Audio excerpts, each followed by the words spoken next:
And we are live with another episode of the Keeg Talks. This time, Keeg's talking Black Panther, Wakanda Forever. I'm your host, Dimithri Perera, and I got a lovely assortment of guests to talk about the new Black Panther movie today.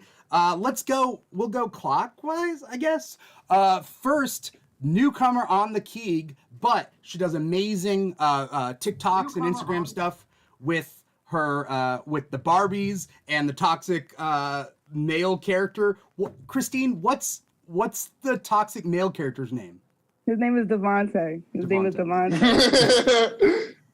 That's Devontae. we got Jeanelle J, everyone. Hello, thank you for having me. Yeah, of course. Devontae, the time and effort you put into getting into Devontae and how he's thinking. Where do you come up with those things? Literally the toxic fans. I don't make any of it up. I'm literally just regurgitating what I hear that gets on my nerves, that I can't even have like an intelligent conversation with these people. So I just do the satire because apparently to y'all it makes sense. So that's not you guys, but to them. Yeah. So that's what I do. Like literally what I'm hearing, and I just like the funniest thing. Sometimes like I will ad lib a little bit, obviously, like put my personality into him. But it's just what people are saying. It's just really what it is. It's funny when people watch it and they're like, this isn't real, right? Like this is satire, and it's like it's both real and satire. Yeah, it's sad but true. Yeah. It's like the people who don't know that I'm not a guy are the best, which is hilarious. They're like people who go in to argue against me, and then I go back and argue as Devontae. Yeah, I know. I've done that once. I've done a video like that once, and people got really like upset until they realized it was satire. It was my Trent McIntosh character. I got to bring him back sometime. But thank you, Christine, for coming on. If we're going clockwise, then that guy with the purple lighting, looking like he's on the set of Insecure. We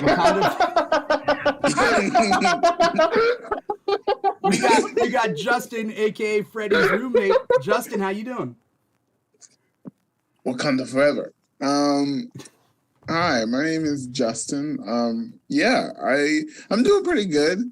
You can follow me everywhere. What are we supposed to say? No, you don't have to plug right now. What's our spiel? No, I'm just asking you how you doing. I'm doing great. I'm doing fantastic. That's good. Is that a hint to the post-credit scene where the Fantastic Four drop in? You know what? I walked out of the theater before that point, Did you actually? As soon as they brought back Tony Stark using the heart-shaped herb, I was like, you know what? I'm done. I quit. Yeah.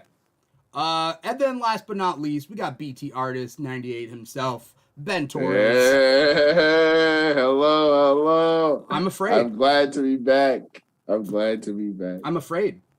Why? I like if anyone's the wild card here, it's me. That is actually very true. I don't know what to expect. I'll own that one. That's me for sure. Hold on. Well, I'm just happy to have the three of you here to talk about this movie. Yes. As we talk about this movie, it's hard to take this movie just as on its own. Were you guys big fans of the first Black Panther? Easily. Top five MCU movie. And still to this day? I have my Letterboxd ranking up. It's 5 stars. Like I have in my Letterboxd ranking. I put a little disclaimer. I'm like, if it has the same star count, the rating doesn't really matter. That's just where I put it. Yeah. But like 5 stars, 5-star film. That first movie. All right. This movie I gave 4.5 out of 5. But there's one thing that I was like, a smudge. I was like, this is a smudge. Well, we'll get there. We'll get there. I wonder if the smudge for you is the same as the smudge for me. I do wonder. Because there's a smudge. I get it. I love this movie though. This movie, I was talking about it with the lovely Lion Optimist and the Flash Museum and TED Talks and Legend of Zorro. I talked about it with them. We all love the movie. I was geeking out. This movie was really good. In terms of like, because I feel like the first movie is more like a traditional superhero movie with like these elements of like Black culture and like African culture and the African setting, and it's done very beautifully. But I feel like this one, since it tackles a little bit more like serious themes, also the way it's like structured, this was a film. This was a film. This was not an MCU movie. This was a film. You know what I'm saying? Yeah. And I quite enjoyed it too.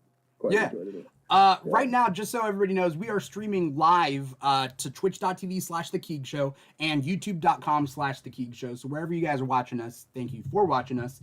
Let us know that you're out there. And then if you're listening to us and you can't see our faces, then you are listening to the podcast wherever you get your podcast from. We got Ricky Z out there on Twitch saying the first Black Panther was a great standalone. I think that's fair. You know? And that one wizard kid on Twitch says can't stay because of spoilers. Oh, so that one wizard kid didn't see it, but that one wizard kid drops by every so often. So thank you for watching this.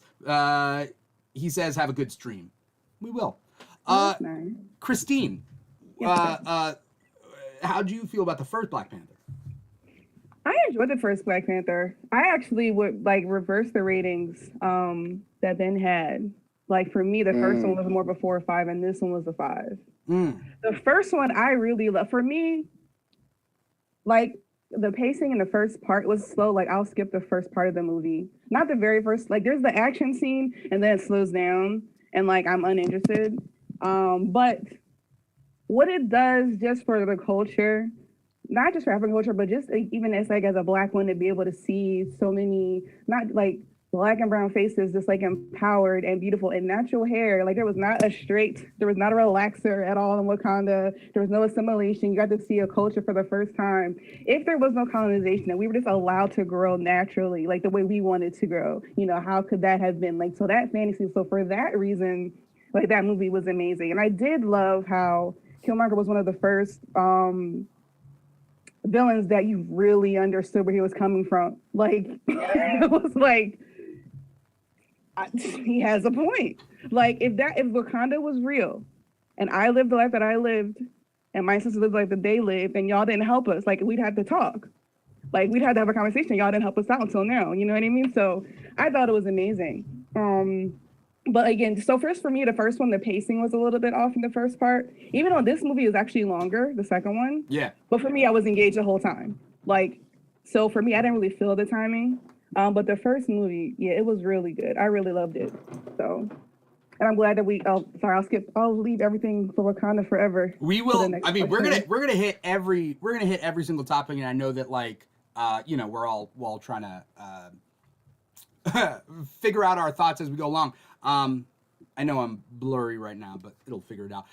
It's funny you brought up the natural hair part, because in the first movie when Okoye has the wig, she hates it. Yeah. Mm-hmm. She throws it off. She throws it and she uses it essentially as a weapon. Or a distraction, right? Like, get this out of here. I'm sick of this. Yeah. No assimilation for you. Yeah. Ricky Z says the villains for both movies, this one and the previous one, had understandable complaints. Yeah. Mm-hmm. It's about the execution, right? It's not just the complaints. It's like, why are they villains? I think it's because of the execution. Dr. Derpy out there says, I'm assuming Dr. Derpy is talking about this movie, 4.5 out of 5. It drags a bit, and there are some green screen cringe errors. We're definitely going to talk about something that they did differently in this movie that they didn't do in the previous one. But yeah, I feel like Black Panther is almost completely universally loved. Justin, first Black Panther?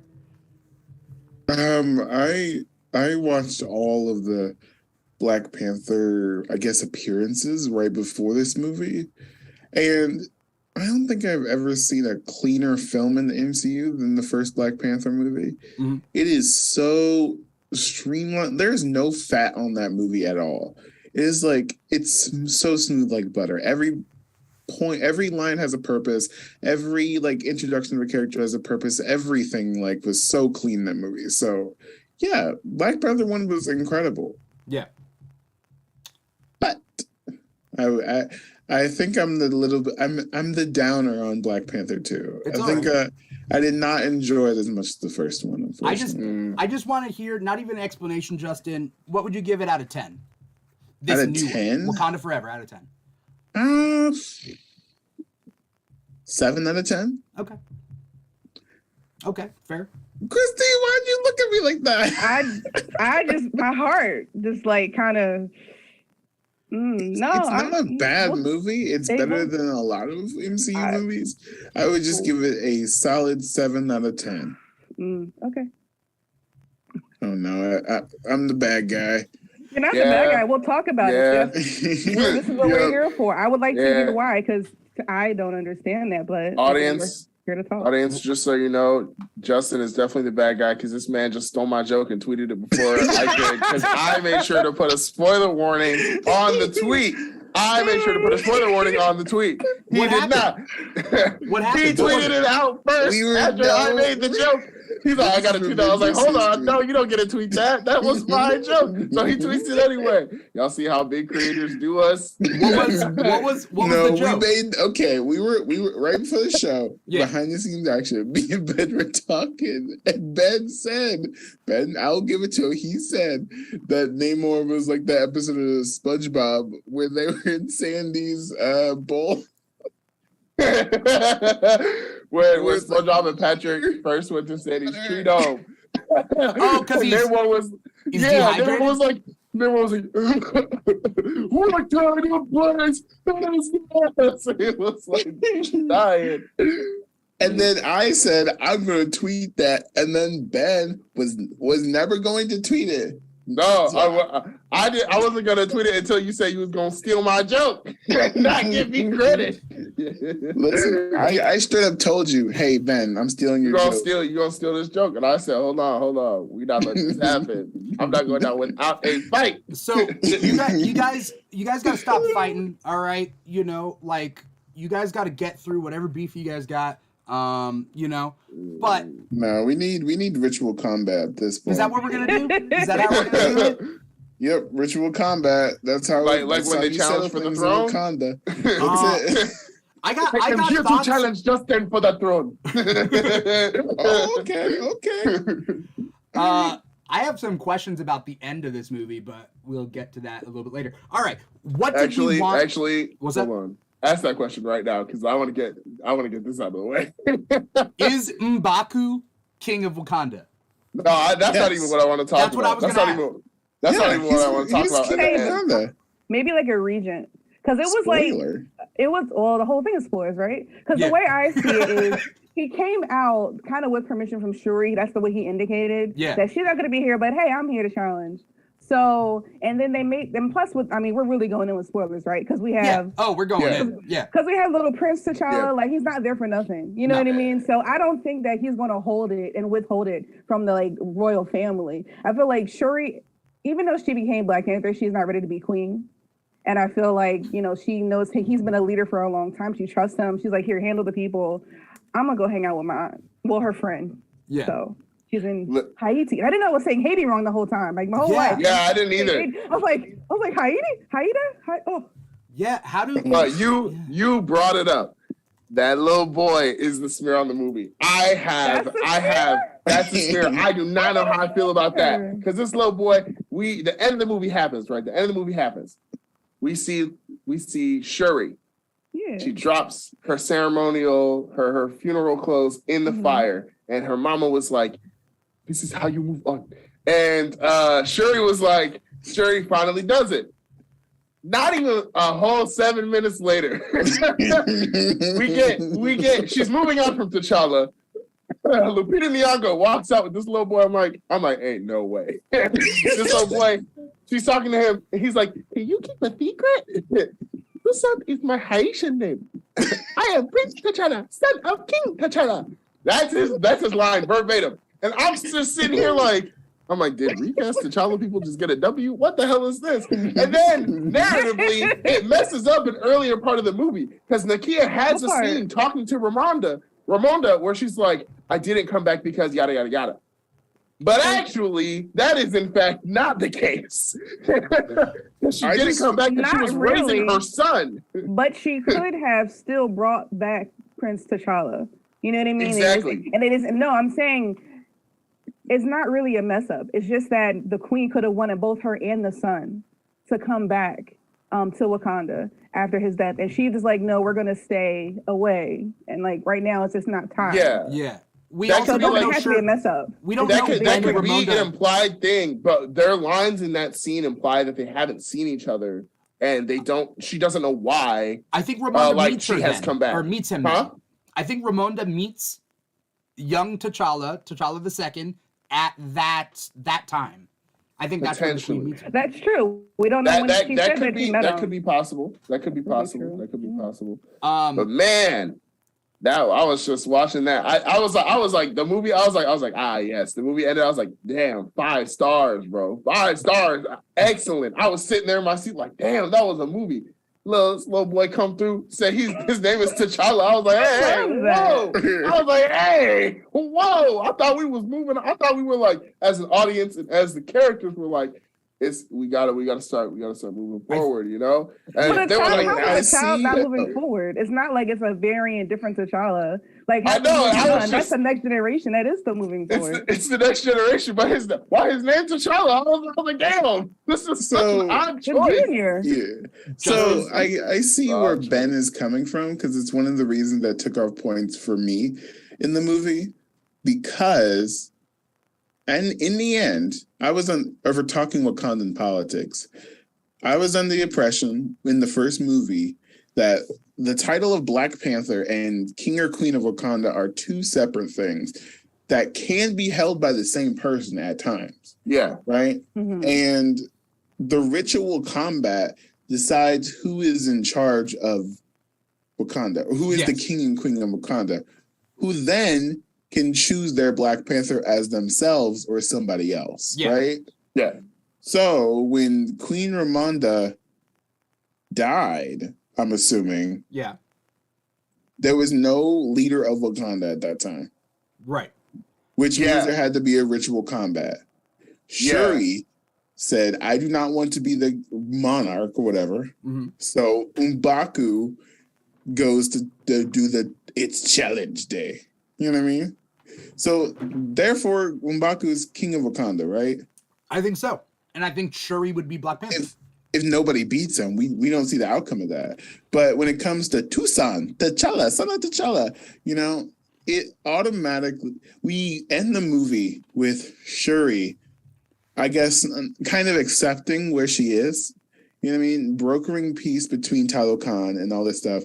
And finally accepting the Black Panther role, all the silver and gold, beautiful suits. That suit was fire. That suit is fire. That suit is awesome.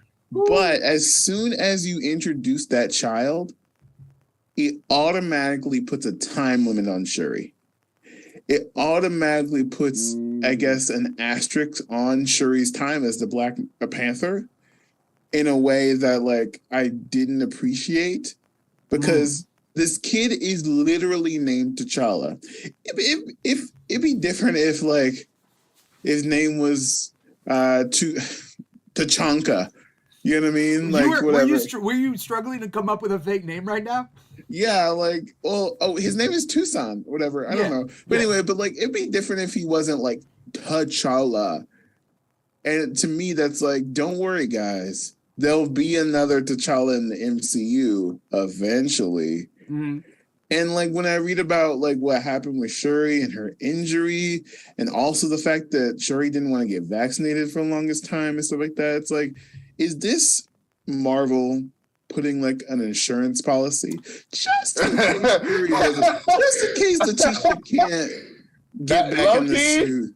Loki, that's what I was thinking. Yeah, that's just in case M'Baku can be the king, we don't have to use Letitia Wright as often as we need to. Or if God forbid Letitia decides, because Letitia Wright has said out loud, I do not want to come back to the MCU, we have T'Challa, son of T'Challa. She said that? I mean?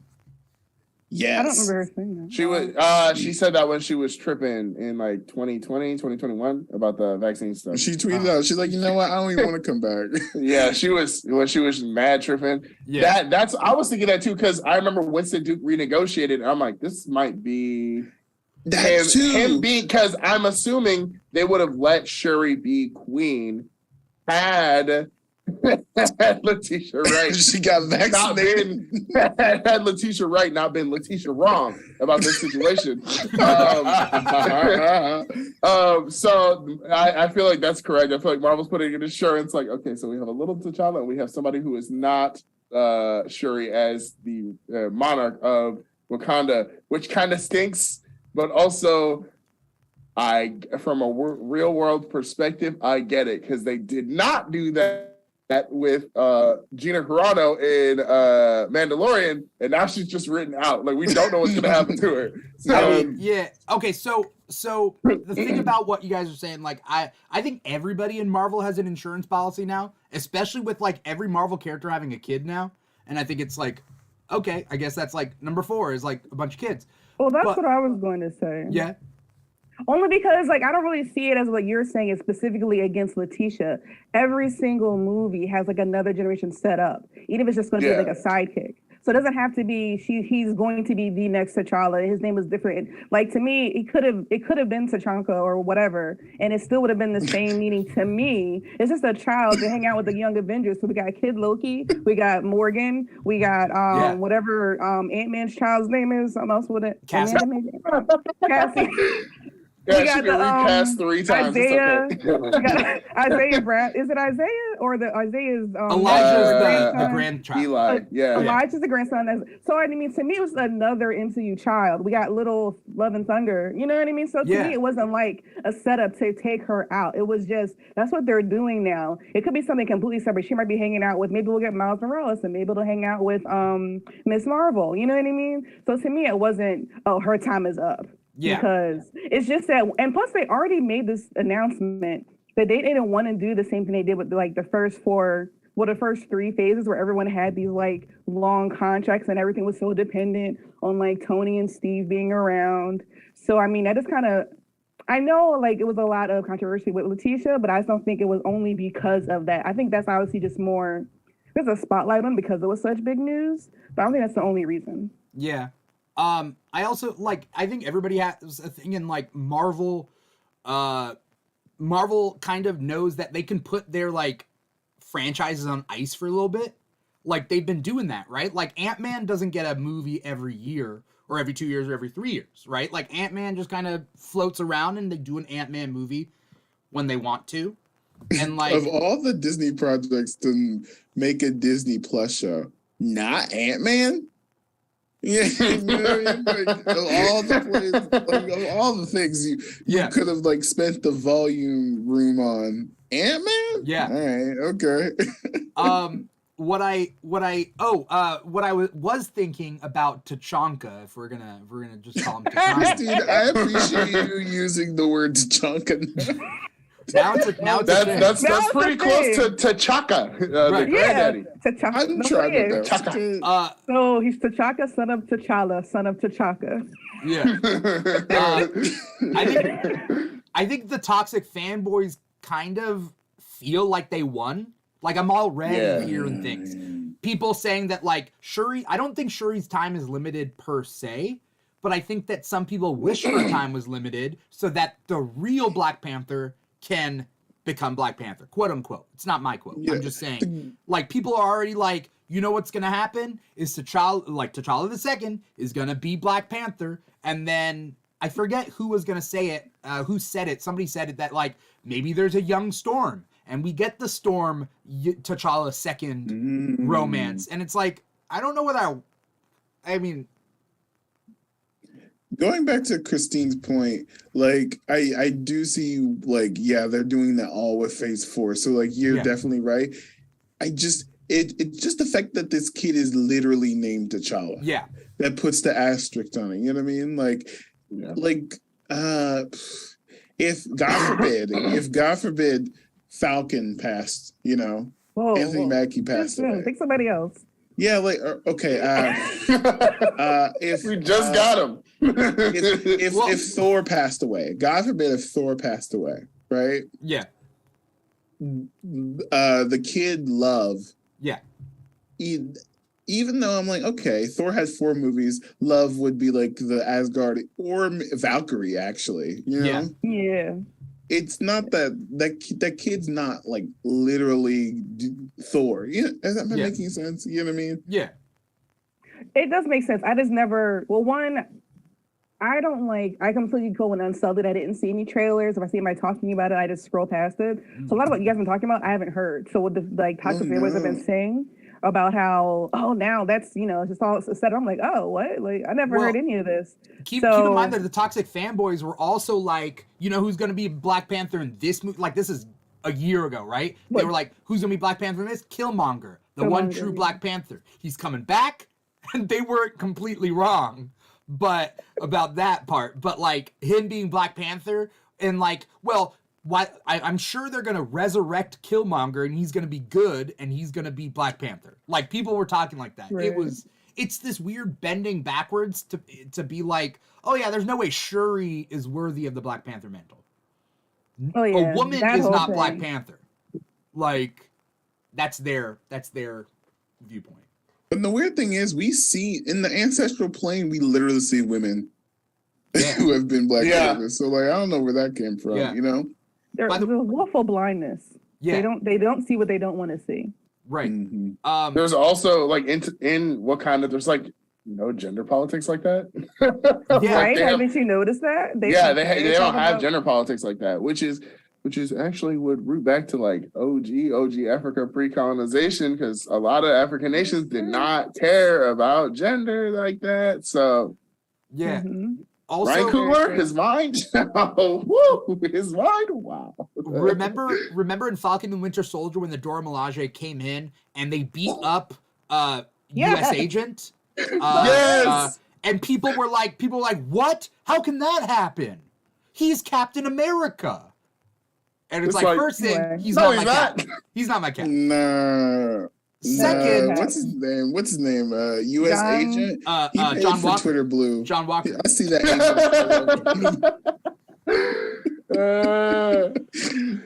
When Io unlocked a padlock on Bucky's shoulder, when she said, I was like, yeah. And the look on his face. The look on his face, I was like, deserved. What did she tell you? Do not bust this man out of prison. And what do? Bust this man out of prison. You don't listen, and that's why you got your arm taken off, boy. That's exactly why that happened.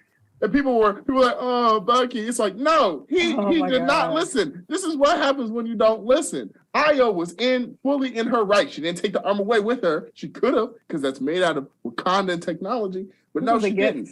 Mm-hmm. It was a gift. She got the gift receipt. Before I forget, you make a good point. Io is more of an instance of where that little boy is going to be replaced. I feel like the reason that Okoye was stripped of being a general is because Denai isn't going to do a TV show. And we know that we need the general. If we're going to do is it the Dora Milaje getting their own, or I think that's been like rumored to be in the works for a while. Which Kingdom of Wakanda, World of Wakanda, something like that. Something like that. Yeah, but Io's already been in, like you said, she was in Falcon and Winter Soldier. She's probably going to do another show. So but now she's going to be the general as opposed to just like, because it was kind of like they were just a squad as opposed to not having the leader out there. Okoye wasn't in Falcon, but Denai, she's busy. She has things to do. But here's the thing, Denai girl was on The Walking Dead for years. She does not want to do another show. Like she already did her. Exactly. No, I get exactly what you're saying. She's like, I did my primetime stint. I'm good. It's different. I'm good. It's different though. Like Disney Plus shows,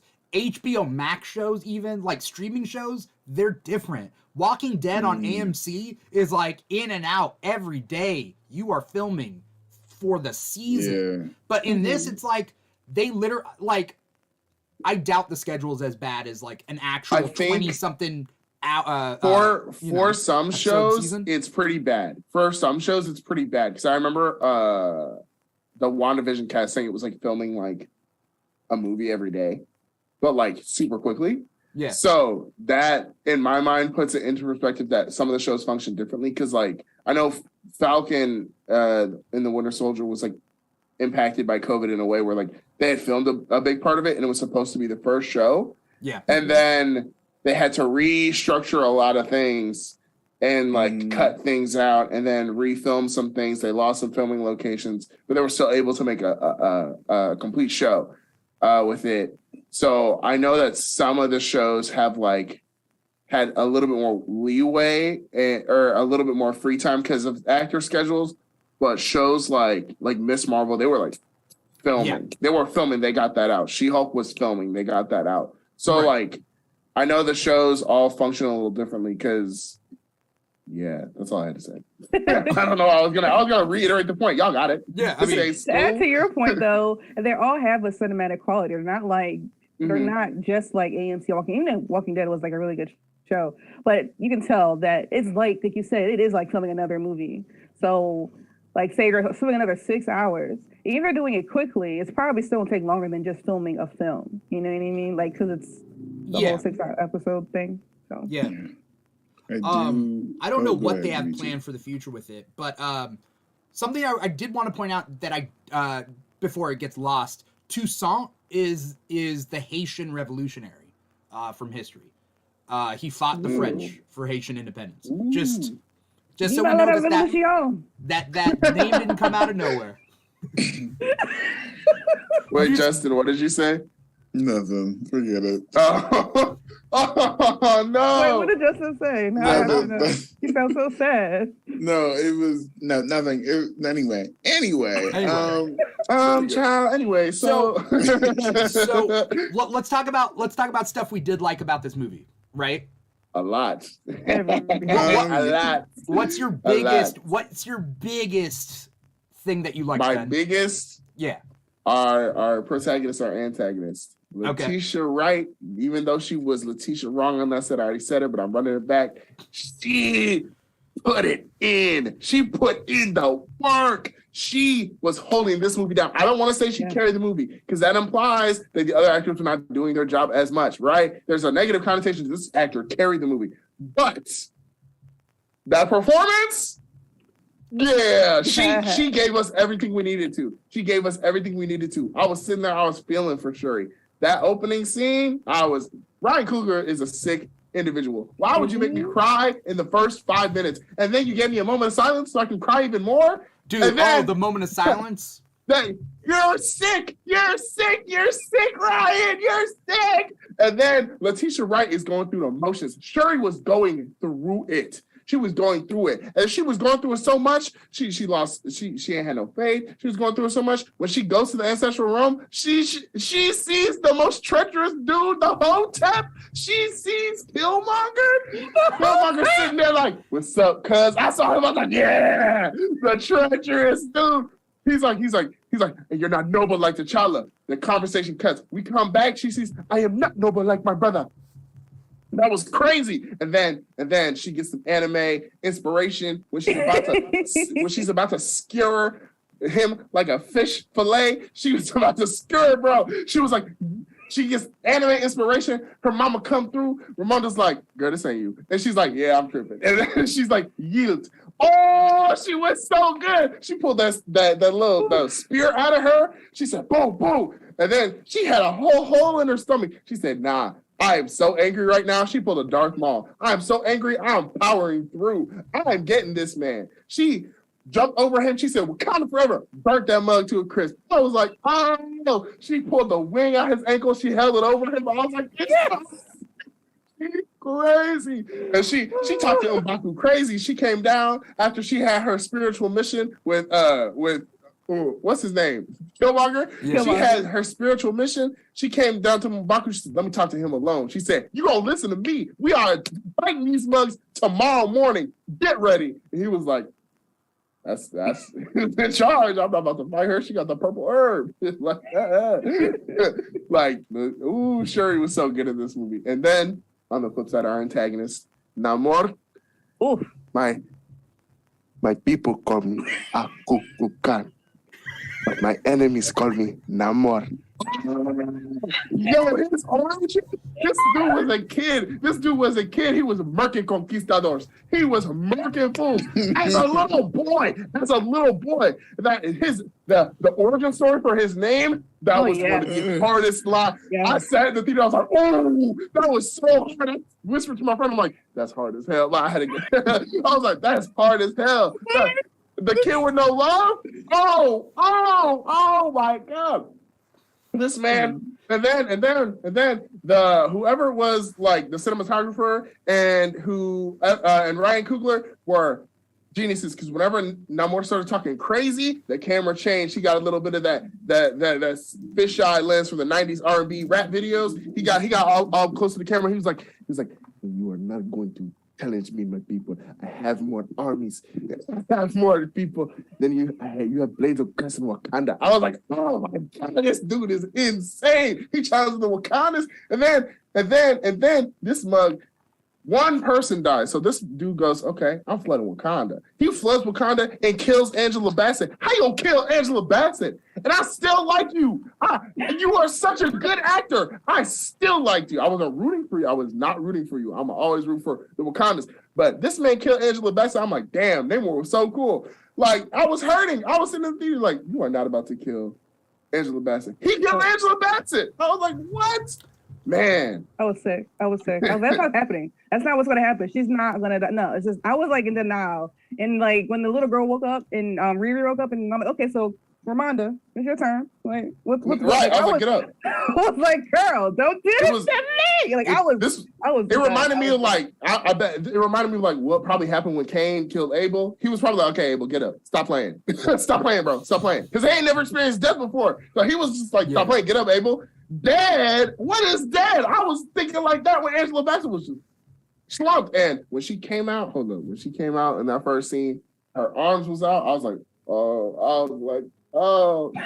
put me in a chokehold, Angela Bassett, please. Like, whoa, she was looking so good. Okay, I'm done. There's the whole movie. A lot of thoughts here. I did. I do want was the whole movie. I do want to point out that the director of photography, the cinematographer on this movie, is Autumn Durald Arkapow. She is a Filipino American cinematographer. Lovely. She did a great job. Tyler Makes Films made a video about that. Yes. Okay, that's right. She did a great job. She knew what she was doing. Obviously, she's a cinematographer. That's her job. But she held it down, because everyone held it down in this movie. Everyone was giving 10s. Okay. It was. Justin, I want to know your favorite part. Oh, okay. My favorite parts. Hold on. Let me get my notes out. Like my favorite parts of this horrible, is Justin movie. Gonna do prop comedy right now? No, actually. You're gonna come out with a little notebook? Here, no. I wrote all my favorite parts. No, I didn't. Okay, all right. It's things that people think I hate this movie. I don't hate this movie. It's a good movie. It has really good parts. Like I said before, Shuri's outfit. But going more into Shuri, I really appreciated the lengths that they went to differentiate her from T'Challa, but also give her some similarities. Like, the way she talks to Riri, she's like very like a regal sense to her, just like T'Challa had with Shuri, but at the same time, Shuri is not afraid to throw hands. Shuri is not afraid to get what she wants when she has to. And I really appreciated that, how different she was. In fact, she saw Eric Killmonger, another good addition to because I truly didn't see it coming, because I thought it was going to be Angela Bassett. Yeah, I did too. Bassett just passed, but no, I thought that was like perfectly done. That whole scene was really well done. I like the synthetic herb, the possibility. That was smart. Like, what else could you do with that? I thought that was really, I don't know, really. Because I was wondering, they answered a lot of questions that I was like, wow, I have no questions. Everything is answered. You know what I mean? Like, how are they going to do this? Everything was answered, and I really appreciate that. Angela Bassett, top 5 best performances by Angela Bassett. really Give her an well Oscar. done. Best supporting Really actress well done. Oscar It's right now. to a point where like it's almost her movie for a good chunk of it. Like I would say half of it is just it's Angela Bassett's movie. Not everything. And, the Dora Milaje. I really appreciated how we got to know more than one Okoye, Ayo, and Michaela Cole's character. I forget. Aneka. We got to know more Dora Milaje, which is probably like one of the highlights of the previous film. Loved the armor, loved all the weapons that they had. I didn't love the Midnight Angel. I didn't either. I low-key hated it. And I'll be honest with you, when Okoye got fired, that was when I started to tear up. I was like, no, not Okoye. That hurt. Yeah. Like, imagine being like some kid from the United States calling your bald head ashy, and then you get fired the next day. No, they were on her neck. First, M'Baku said, bald-headed demon, and then Riri was like, the ash on top of your head, and then you get fired, and then you don't ever make up with her. Devastating. Yeah. Truly devastating. Speaking of M'Baku, bro, M'Baku, how do I go from like, man, this guy's a hotep to like, man, M'Baku is the wise one. What? Like M'Baku of all people giving Sage good advice. I was like, this is pretty good. What else did I like? He's grown a lot. I love M'Baku. I love M'Baku. Growth. I love that. That's probably my favorite part of this movie. Like seeing, because I watched it like all at once, all the appearances at once. Like just seeing how these characters grow, I really appreciated. By the way, I thought he was dead. Like he got punched in the chest. I was like, what the fuck? I was like, y'all not about to kill my man. No, I knew it was nobody's safe. That'd have been terrible. That would have made this a 1. That's too much. That'd have been too much. They just start killing everybody, and then it's just Everett Ross still alive. Oh god, that would have been terrible. Ryan Coogler would never do that. Everett Ross is like, I am Black Panther now. Absolutely not. Oh hell no, he's a Zaraze. Chad.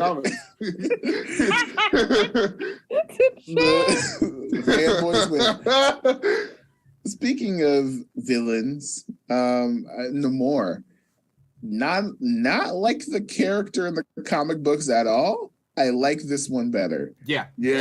Like, you wonder in the comics, I don't know, like, you guys, like, who would ever want to be in the same room as Namor? He might steal your wife for no fucking reason. Like, why would you ever be in the same?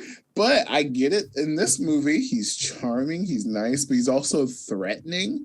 Like, I loved that they gave Talokan / Atlantis, like, endless amounts of flavor and things that really contrasted well with Wakanda. You know, like the Water Tribe, Earth Tribe kind of thing. Yeah, I'll let someone else go. No, sorry. Who else? Christine, have you gone? Just little me. No, I haven't. Okay. Just been laughing.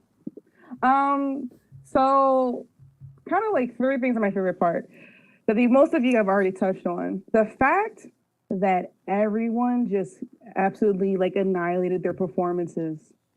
Angela, Shuri, Namor, Okoye, like when she was begging for a chance to die to try to get Shuri back, the first scene when Angela was talking to the UN and said maybe in this next time, next time we'll be more aggressive. Oh my gosh, when they made the white men stand on their knees. Yeah. I loved it. They're really smart for it to be French and not American because, they got enough toxic families out there. If it was the Americans, they would have burnt the movie theater down, but still, it worked. Let's be honest, though. It would have been the Americans. It would have been American. I mean, that's who was looking at the bottom of the ocean. That's who was looking at the bottom of the ocean. Namor took them out. Right. Yes. So were the Americans smarter? Is that kind of the thing? The Americans were looking for the source, but then the French are like, we'll just go to their fucking outreach center and just take what we wanted. That's what it seems like. The Americans were not smarter because how many French soldiers are alive and how many American soldiers? That's only because of Wakandan mercy. Like exactly. I'm just exactly. Yeah. I think that's Oh, God. Yeah. Sorry. Thank you. So the other thing that I really, really loved, like you brought up with Talokan, then the similarities, I just like the idea that we got to see another culture. So I brought this up earlier. One of my favorite things about Black Panther is seeing what we could have been, or what an African country could have been if they never were touched by colonization. We got the same thing with, is it Mayan? A Mayan culture? That if they never were touched, if they were like free from influence and colonization, like I just thought that was amazing. So just the fact that we could bring up two cultures, you know, Black and brown people, like that was one of my favorite parts. And then my other, like they don't have a hierarchy, just as I remember them. Just a general sisterhood. Like you were saying, you got to see more of the Dora Milaje, but you got to see the interactions and how they support and love each other, and how Shuri doesn't treat them like her servants or like her like just protection. Like, you know, everybody is like your sister. Everybody, like, you know, we're all Wakandan together. I just love that togetherness. I don't think I have like a specific like part that I love, more like the themes. Well, that's not true. So I just brought up one. I just mean it's like a favorite. I was just thinking if I had a favorite part, there are things that stand out more than others, but like I can't pick one specific moment that I love the most. And then and I will say my toxic trait is Namor was talking to me, but he was talking to Shuri. We would have burnt out all the colonizers. Like y'all would have been just saying. Oh, but no, it was like I just really love the themes in this movie, how it kind of, like I said, reflects back on the first Black Panther, but also doing it in like in a wider scope. But if we could just keep going with this like kind of phase 4 idea of showing more culture. Well, we got Shang-Chi, we got Ms. Marvel, and I just love that. But just keep it coming. Just keep it coming. That's amazing. I like that this movie, same with the other movie, the previous one, is not saying that like we should feel sorry for the colonizers. It's not about having love for the colonizers. It's about not having colonizer mentality when dealing with colonizers. All those like war and just massacre and genocide, that's colonizer stuff. Killmonger was all about it. Namor was all about it because he's hurt, right? There's trauma. There's hundreds of years of trauma from Namor. But the goal, like this movie plainly states that if what'd they say? If America was the one with all the power. Oh yeah. Well, if America had vibranium, what would they be doing? Yeah. You would have had the next atom bomb. Like you couldn't. Right. America can be trusted up with that. Right. And so it's not that like Wakanda is weak for not invading other countries and killing everybody and using it for war, but that mercy and logical thought and compassion is their strength. Mm-hmm. And they're not going to sign up for what the colonizers did originally. But Namor is on the other side. Namor's like, no, fight fire with fire. And then he got fire to the back. But also, Namor is from that time, though. Like, when he was born in the 1600s. So it would make sense that his mentality is the same as someone back then. Yeah. But, I mean, his people were peaceful, or relatively so, right? Like, the colonizers came in and took them out. True. That is true. One thing that I would say that, like, I don't know if it's being nitpicky, if they're so peaceful, because all they do was, like, you know, hang out with each other down in Talokan, why do they even have warriors? Like, they're physically stronger because they live in the deep sea. They don't need protective suits. Like, that makes sense. But why does everyone know how to fight so well? But I guess he saw that when he was younger. If you think about it, he's been preparing to take over the surface war for a long time. Yeah. Because, like, why else do they have warriors? Yeah. Like, they don't fight anybody else. They just know that those people there exist. They did this to our original people. One day, you know, and that's what he did at the end, too. When he was explaining to the girl when she was saying that she didn't like that he knelt to Shuri. He was like, no, listen, they're going to come for Wakanda.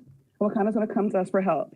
And that's when we take over the surface world. I was like, oh my gosh. The fact that he still is alive and that they're still there is like the best part of the movie. Maybe not the best. I keep calling everything the best, but it's one of the best parts of the movie.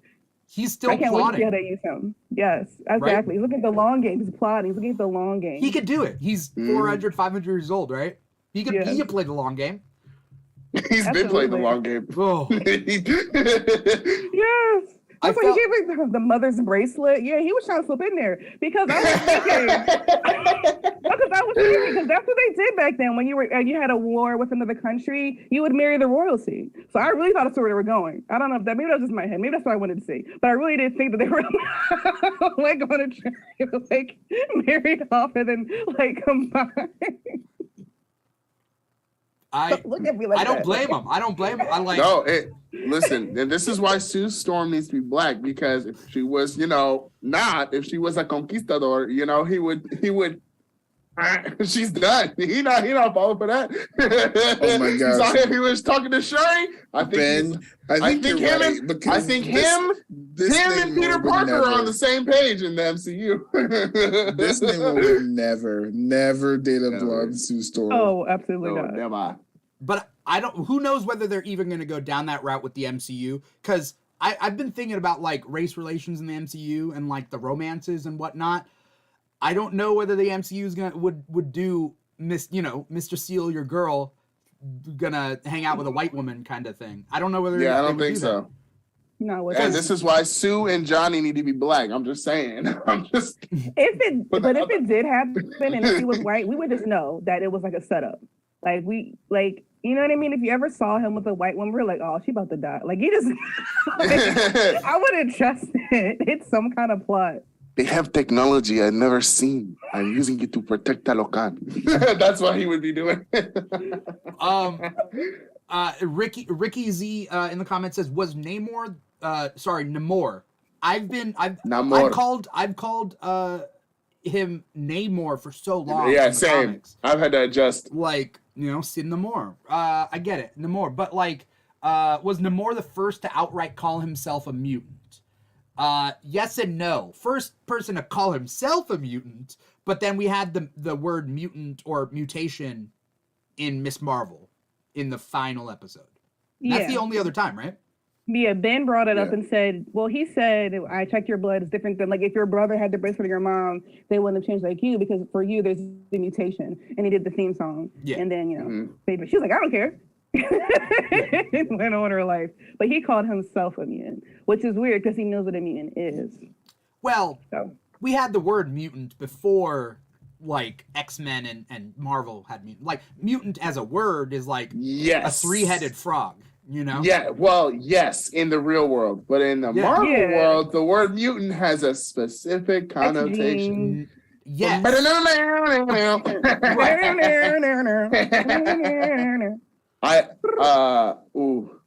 Man, this movie was fucking good. It was so good.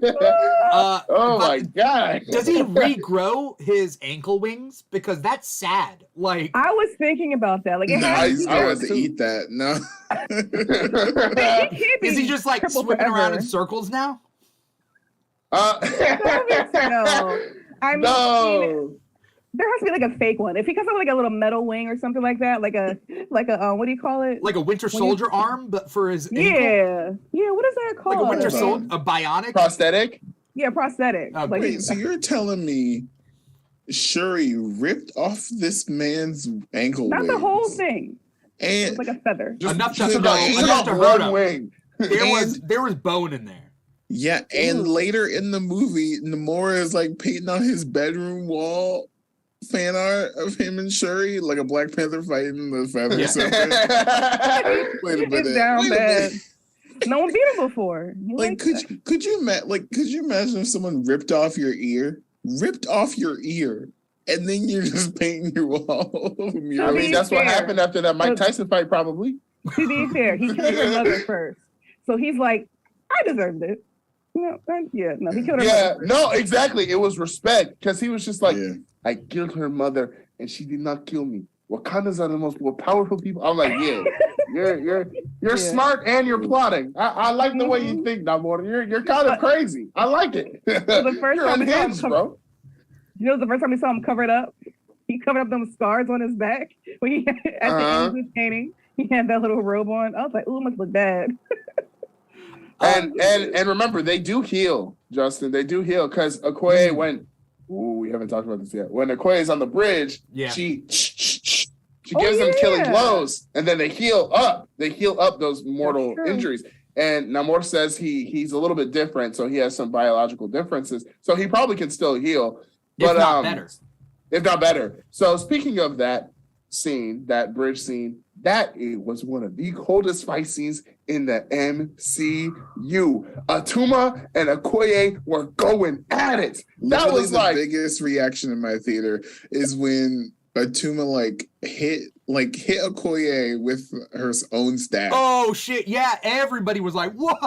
When he takes her staff, puts it in the ground, and then slams her into the staff, and she's like, "Ah!" Pops her shoulder back in, takes the staff out of the ground, and is ready to fight. And then they're like, "Damn, this girl don't quit." And now throw a water bomb at her. Yeah. Throw a water bomb at her. That's another good thing because I think a lot of times, not just superhero or MCU, anything with action, I don't know if it's like lazy fight choreography. When someone has to lose, it's like they're just choreographed to lose, as opposed to she's powerful and a really good fighter. She had to lose, but they still showed that she was a good fighter. Like I hate when they do this person has to lose, but then so they just start fighting terribly. But no, they really went in. The choreography was so amazing, and you could, like you said, she was really digging in and just would not give up. And it just showed how it made him seem more powerful because they didn't weaken her to make him seem strong.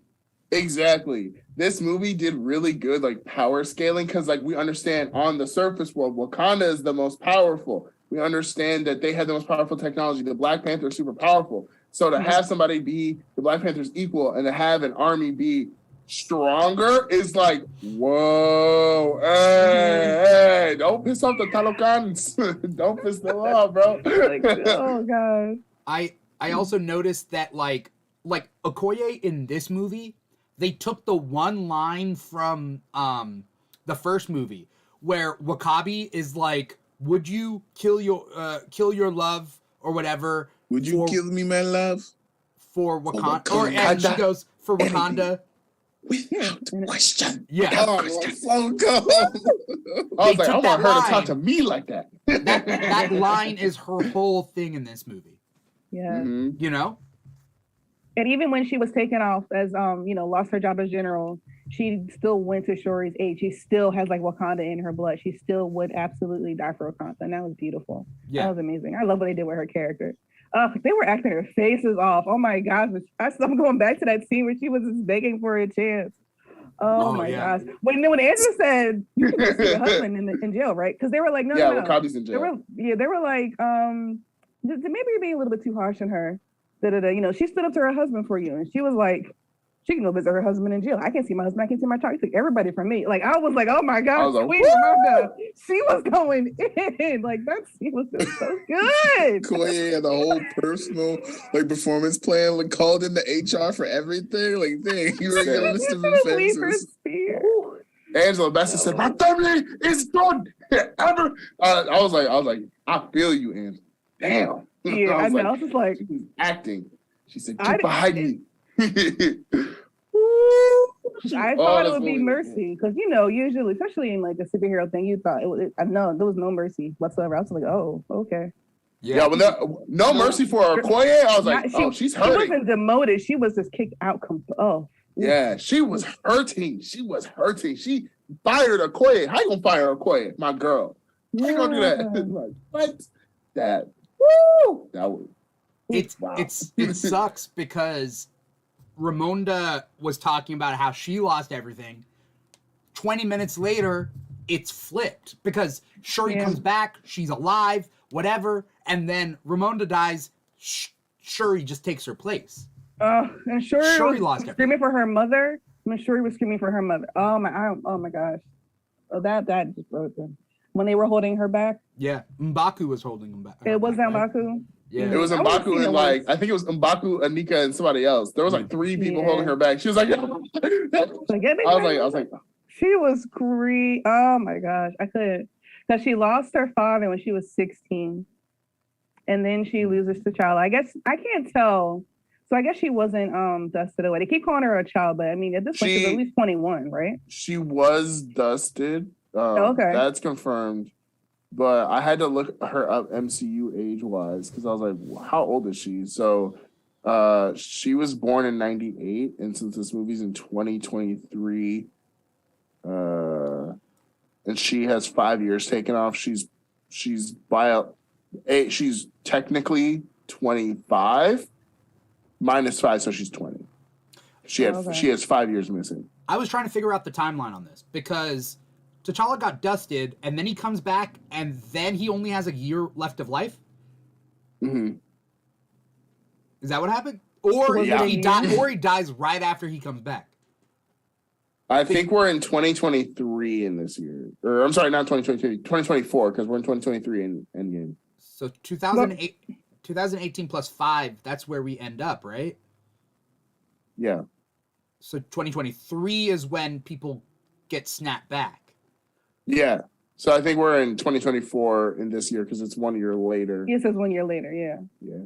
Okay. Remember, so T'Challa dies, and then remember, it says 1 year later, and then when the Queen came out and got her was when they first meet Namor, and she was saying, "Do you remember what day it is?" It was the day that T'Challa had died a year ago. So it's been at least a year. I don't know how long if he died like immediately coming back from being dusted, like in between then, but we know at least 2024. So the question would be, was T'Challa dusted when the Dora Milaje were in Falcon Winter Soldier? Or not dusted, dead. Just dead. He was probably alive. He was probably alive. Okay. So this is a year into the future, even more so into the future than... Because all of MCU stuff is taking place in the future in 2023. Yeah. Mm-hmm. I think No Way Home and... I think it's No Way Home and Hawkeye are end of 2023. Yeah. I think Miss Marvel is beginning 2024, and then She-Hulk's timeline is weird because they have the I don't think Shang-Chi Miss Marvel's thing. 2024. I don't think anything's 2024. This is. Okay, maybe. Okay, this. But like before. Because I thought they were just spinning their gears, telling a lot of stories that take place in the same time so we can finally catch up to 2023. I think that's what I figured with all the Disney Plus shows. It was all kind of taking place during 2023 at different points so that we can like finally catch up to 2023 and then get back on our own timeline. That's what I think Miss Marvel's 4. I think is Miss Marvel before or after No Way Home timeline wise?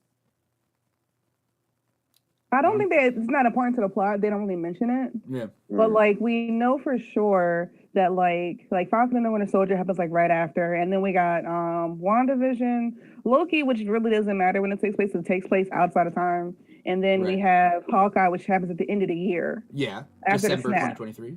Right. So then everything after those 4, I think, is like 2024. No Way Home is also Christmas 2023. So those happen, yes. I'm thinking about shows, not all MCU. I can't do all that at the same time. Tough, right? So just the show wise, definitely you're right. This is the movie. She talked about the movies. So when did Shang-Chi take place? But Shang-Chi also was all over the place because in She-Hulk, the Abomination thing happened in the middle. And it doesn't happen. It just gets released. That's the thing. Yeah. The footage gets so released. that's where we're a little. That's Banner where has the the timeline arm placement. sling at the end of Shang-Chi, but he doesn't have the arm sling in She-Hulk. So Shang-Chi does take place before She-Hulk. No, he has it because didn't he find out that her blood could heal him? Yeah, I thought he had it in the car. He had it in the car. The sling? Yeah, he had it in the car, and then he talks about how her blood is different, and that's why they made that whole plot that never went anywhere. I have thoughts, but I'm not here to talk about She-Hulk. Yeah. So, but yeah, her blood heals his arm. Okay. So for him, it's still right afterwards. Okay. But Shang-Chi still takes place before She-Hulk, essentially. Yeah, Shang-Chi's probably Shang-Chi is fall 2023, I believe. No Way Home takes place like August to December of 2023 because we have like the beginning of the school year and then we have a few weeks of them getting denied and then the movie ends during holiday time and then Hawkeye takes place around that same time, we see the same setting in the big skate rink that they show in like 30 Rock and crap. And then I'm not from New York. I can't tell you landmarks. Your guess is better than mine. We're gonna get in a deep dive of timelines. I want to know some complaints. I want to know some misses, if you got them. Me personally, my big miss is that we shoehorned Everett Ross in again. We got a plot line that didn't matter. I don't think we need Everett Ross. And again, I'll say this from the beginning. Everett Ross's character in Black Panther 1 could have been Jimmy Woo, and I would have accepted that. But there's a reason why we have a white character in this all black film. At least in the first movie, and then all people of color film in this movie. I agree. It's because the audience is going to be like, where am I? They gotta have the. There was too many white folks. Miracle. There was too many white people in this movie. But they were all bad. And you know what's crazy? Except for Everett. There are token. And you know what? We don't even need the token. There was 10 minutes of this movie that were too much, and it was those 10 minutes. Every time we come back him and Val, we didn't need any of them. We did not need them. I did not need a setup for Thunderbolts. I don't care about the Thunderbolts. They're nothing to me. I don't care. Right? No, you didn't. But not the Thunderbolts, but you didn't need America just being America. So I thought it was a big part of the plot. I felt like that could have been handled in 2 scenes and not an entire C plot or D plot. All we needed is Everett Ross being like, "Hey, Riri Williams," and they're like, "Okay," and that's it. Yeah, there should have been more time. They put Red Hot Chili Peppers into like they were like, this movie is too black. It's too Mexican. We need Red Hot Chili Peppers.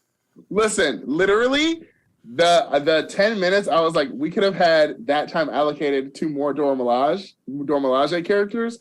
Like, we did not have enough time with Aneka and Ayo. Like, Ayo has screen time, but Ayo has 2 lines. Aneka is there, has 4 lines. Like, they're there and have no lines. We barely even see the fact that they are together. That first line they have together is like, it's supposed to be like, okay, this is them being together. And then the last scene, which can be cut in international markets. I was thinking that too, yeah. Is them solidifying, oh, they're in a relationship. She's going to kiss her on the head. I'm just like, nah, after Eternals, no more excuses. No more excuses. Get it together. No more excuses. And have more, because like I was watching this movie and I think it was Cheeto or Lion Optimist and the Flash Museum when I was talking to them, they pointed out like it was hella black, but it felt like scenes of black women were like allocated to like we can have 3 on screen at a time. And I was just like, yeah, there wasn't like after watching The Woman King, there was not big scenes of like a ton of black women in a row and a ton of Dora Milaje in a group. Which I was like, I would have liked to see more of them. I don't care about what's going on with Here's the thing. I think there's a reason for this. I think there's an actual reason. I have a theory that is a crazy crackpot theory. Black Panther theory. Anyway, we know that Shuri was not allowed to use. Letitia Wright was not allowed to leave the country, and had a very large injury that affected the shooting schedule. I think that I was sitting in the theater. I was like, I had the same thought, Ben. I'm like, why isn't Shuri in the same room as these people? Why is Angela Bassett having so many scenes that like, we could get to know these characters? I think it's because Shuri couldn't leave the country. Shuri was not vaccinated in a way, like, and there was a lot of scenes in the volume or in closed rooms. Yeah. Like, I think the perfect example of this is when Ramonda passes away, and you see like the body, like, and Ramonda and Riri in the same room, but Shuri is never in the same shot as Ramonda. Like, she's trying to get there, but never in the same shot. And you have M'Baku and one other person holding her back, and it's really close up. Another example of this is when Shuri is on the vibranium finder. She's supposed to be in the same room as Ramonda, but Shuri is on top of the vibranium, and they're never in the same shot, and they're really like they're never close together in the same shot. There's a shot of like Ramonda over the shoulder looking up at Shuri, but they never shake hands or anything. You know what I mean? That's my theory. Cannot be proven as of like right now, but I think that's what happened. You don't think they would have shipped Angela Bassett over to Letitia, right? I think COVID messed a lot of things up. Like for a while, there was a limit to how many people could be on. Oh, that's true. And if you look at the Angela Bassett scene where she's addressing the UN, all of the Wakandan soldiers have masks on. I have a crazy idea. I'm throwing out a theory. Angela Bassett could have been, I don't want to do a scene with a character that's not vaccinated. I want to be careful. Here's the thing, though. When Ramonda and Shuri are on the beach, it is only her, Shuri, and Namor. Namor. You know what I mean? Namor. Like, Letitia Wright is never in the same scene as more than maybe 4 people. Yeah. And I think the only exception is when she comes down and she's like in the crowd with she comes out, she like jumps out the plane and she's like in Wakanda or M'Baku's like ice house or whatever it's called. You know what I'm talking about? But then again, she only touches M'Baku and everyone else is like over the shoulder cheering. You know what I mean? So I'm like, is she actually there? Or a CGI costume, right? Yeah, like her costume is like the first Black Panther costume, half CGI, half real. So there's shots where you can tell it's like, okay, they didn't touch it up, and shots where like, okay, they touched it up. Yeah. Christine? So that's my theory about what happened. No, but to your point, Justin, I thought it was weird at the funeral when she was walking, and everyone like is in mask. Yeah, it's a close up of her face, but the far away shot, the hood is like completely covering her face, right? When you see her, you see her in the whole parade next to her mom. I'm like, what are they doing that for? But then a close up shot, the hood's not even down that far. Like close up shot, the hood's now up here. Right. Yep. No, it's adding up. There's only a few scenes. Yeah, it's adding up. There's only a few scenes they actually like share together. And like very rarely, and it seems like they may have done those after she came back, because she came back. They shipped her to Britain after she got injured and was like, "Girl, you cannot come back into the country unless your ass gets vaccinated." And then she gets vaccinated. Finally, comes back. They finish filming the movie. So, because there's only a few shots where they actually like interact, right? It's like when we're at like the shot of like T'Challa's casket. And like, there's them together, I think, standing next to each other. Like the forest or whatever? Yeah. But then again, you could just plop them in CGI. And even it's most apparent because in the second funeral of when Ramonda's funeral, they're all outside. And it's all close-ups of everyone. Everyone leaves the shot and Winston Duke walks up to Shuri. They are never in the same frame. He's like talking to Shuri over and then you have an overshot shot of Shuri. Mind you, I've only seen this movie once on Thursday night, so I probably need to see it again to give a pure like analysis of it. But like, everyone leaves, and then Winston talks to Shuri, and they're never in the same frame. So that's. I think this theory has. You may have come up with a theory. That game theory. No, but you're kind of. I'm like clicking some things together. Like, only certain actors are sharing scenes with Shuri. Like, think about it. Did this film at all before the vaccine was readily available? Like no. 2020. No. Did they film it all in 2020? I think it was this film started filming late 2020, early 2021. Because that's still Chadwick died at available. Chadwick died late 2020. I remember it was like in the heat of the pandemic, and they weren't shooting any scenes with Chadwick at that point because he died August 28th. Yeah. So they filmed this movie like all of 2021 because I remember it because it got delayed a few times. Filming got delayed like a couple weeks a few times because of Letitia. And then Letitia's anti-vax nonsense. And then she got injured. And then it was delayed filming because of her injuries. And then she was shipped back to Britain. And then she came back after getting vaccinated. And then the movie was delayed by Marvel because they shifted a few things in the slots. Yeah. Supposedly, according to the sources that I'm looking up, like vulture.com, June 2020 is when they started. Now, did they production or started filming? It says production. Oh, production. So production doesn't count for film. Vulture is saying started filming in June 2020. I'd like to think that they had a plan and then Chadwick just passed, which means they had to rewrite a bunch of shit. You know what I mean? Yeah. Like, yeah. That definitely had to happen. But what I am amazed is that the story doesn't seem like, because some of the projects you can tell stuff had to be shifted around and changed because of COVID. The way they wrote the story, barring the stuff we're talking about with Letitia and the screens, but the actual story, you never would have thought it was supposed to be anything other than what it was. Yeah. Like, he did such a good job with, like, including T'Challa's death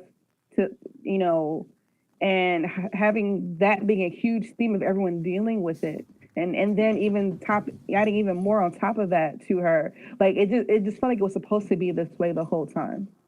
Yeah. Yeah. And you can, because Ryan Coogler said he had written the movie, and then, see, this is why Vulture might be wrong, because Ryan Coogler said he wrote the movie, and then Chadwick passed. He had finished the script.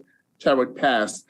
Script had to be rewritten. So, like, what do you think about it? You can be like, okay, this was probably Black Panther scene instead of Ramonda, or I'm sorry, not Black Panther. T'Challa scene instead of Ramonda's, or Shuri's T'Challa scene instead of Shuri's, right? But you can put that together in your head more than likely. But considering they had to add new themes to the movie, like grief and a new arc for Shuri, more than likely, because Shuri was from side character to main protagonist, they definitely had to like shift a bunch of things around, and it was done, like you said, excellently, because it doesn't feel like, oh well, this scene. No, it feels like everything is intentional. According to Variety says that they started filming at Trilith Studios in Atlanta on June 29th. Wait. I don't know. Let me look into it. Never mind. One thing I gotta say, I feel like she felt like she was a part of the story, and my homegirl was a homegirl. Like, she was for real. You know what I mean? And you could tell when culture directs culture, when Black people direct Black people, she wasn't a caricature, but she was literally homegirl down the street. If someone picked me up and was taking me to Wakanda, oh, can I get some of that too? Like, yo, what's good? Like, and she was just so good. And I'm so ready for her show. Like, yes. She did an amazing job, even though she didn't have a whole lot to do, but she did what she could. What she was given, she did really well. Yeah. And she casted really well. Her intro lines is her scamming white boys at MIT. That, yeah. Not even scamming, standing up for herself. Yeah. Standing up for herself, yeah. Late. He was like, oh no. The payment was late, so she was like, I'm charging you interest. Girl, go ahead. Go ahead, girl. Yesterday's price is not today's price. Yeah. Yesterday's price is not today's price. Made a band off that one Venmo. Also, like, the guy was like, you didn't even do much. Like, I built the thing. What was your grade? Yeah. She came back quick with it. See, he's like, Right. Exactly. Like what you said, you can tell when Black people are directed by Black people. It's always lovely when there's a line in there where I'm like, there was somebody Black doing this. Like, and Harley Quinn, Catwoman asked about silk. She asked about silk pillowcases. I was like, that is a really specific line. That is a Black ass line. Like, that is something my mama or my grandma, like, I've seen these in my house. So to go in this movie and have Riri say all that ash on top of your head, I was like, and with like the cadence she said it, I was like, ain't nobody white could write that. Like, you would have to be. Oh god. Yes. It was so authentic. It was great. Justin, you look like you're about to explode. Go ahead. What? I didn't say anything. Go ahead. You got something to say. He didn't tell you why he gave it a 7. Yeah. Okay. Here's the thing. All right, let me get on my soapbox just a little bit. Just let me get my very small soapbox. So we went into this film like knowing that this film was going to be the mourning of Chadwick Boseman, right? Like we're gonna be like mourning his loss, like stuff like that. But to me, this movie felt exceedingly cruel to not like to Wakanda and the people in the film, specifically that just seeing number one, the death of Ramonda and the flooding of Wakanda and seeing all of these like people of color hurting and in pain for Shuri to, or not even just Shuri, but for this story to continue really bummed me out. And it's not a simple fix of like we should have recasted like T'Challa. It's not like that's not gonna help this film, you know, or like my complaints with this film or anything. Like it's the remember when Ramonda was just running up Okoye's like offenses and like just reciting the history of like what happened of like in Wakanda of like, okay, T'Chaka died and then T'Challa came and then we thought he died and then there was a coup and then this happened and and then T'Challa actually died and then or he got dusted and then like we were just like kingless, leaderless for 5 years. He came back and now he's dead again. And then Ramonda died. And then Shuri, and then we have the flooding of Wakanda where people, and they had to evacuate all of Wakanda to live in the mountains. So to me, it's hard to come to in this film and sit here and watch it as like just seeing in the universe and in like the Black Panther lore in the Marvel City in these films, just like Wakanda taking L after L after L after L, losing. It makes me think like, man, maybe United States and France at a point to think they could step to Wakanda. Like if Wakanda is like the biggest, baddest country ever was, where I got the most like baddest technology, can they win once? Can they beat somebody to the punch once? Because the results would beg to differ at this point. You know what I mean? And it's hard for me it was just very difficult to watch in this film for Wakanda to lose again. And yes, Shuri beaten Namor. But like I was like thinking, I was like watching like the boat attack with like the Atlanteans. They were gonna kill everyone. They lost. The Wakandan army lost big time, you know. It just was not, it didn't lead to a positive experience for me. You know what I mean? And on top of that, at the end, when like as an audience member, I'm fully invested in Shuri's journey, and to introduce T'Challa Jr. just felt like, and like I said before at the beginning of the show, an asterisk. You know what I mean? Like, let us fully support Shuri. Let us like fully put our weight behind it. And if they want to introduce T'Chaka, you know what I mean, or a different, it just, you know what I mean? It just automatically puts a temporary note.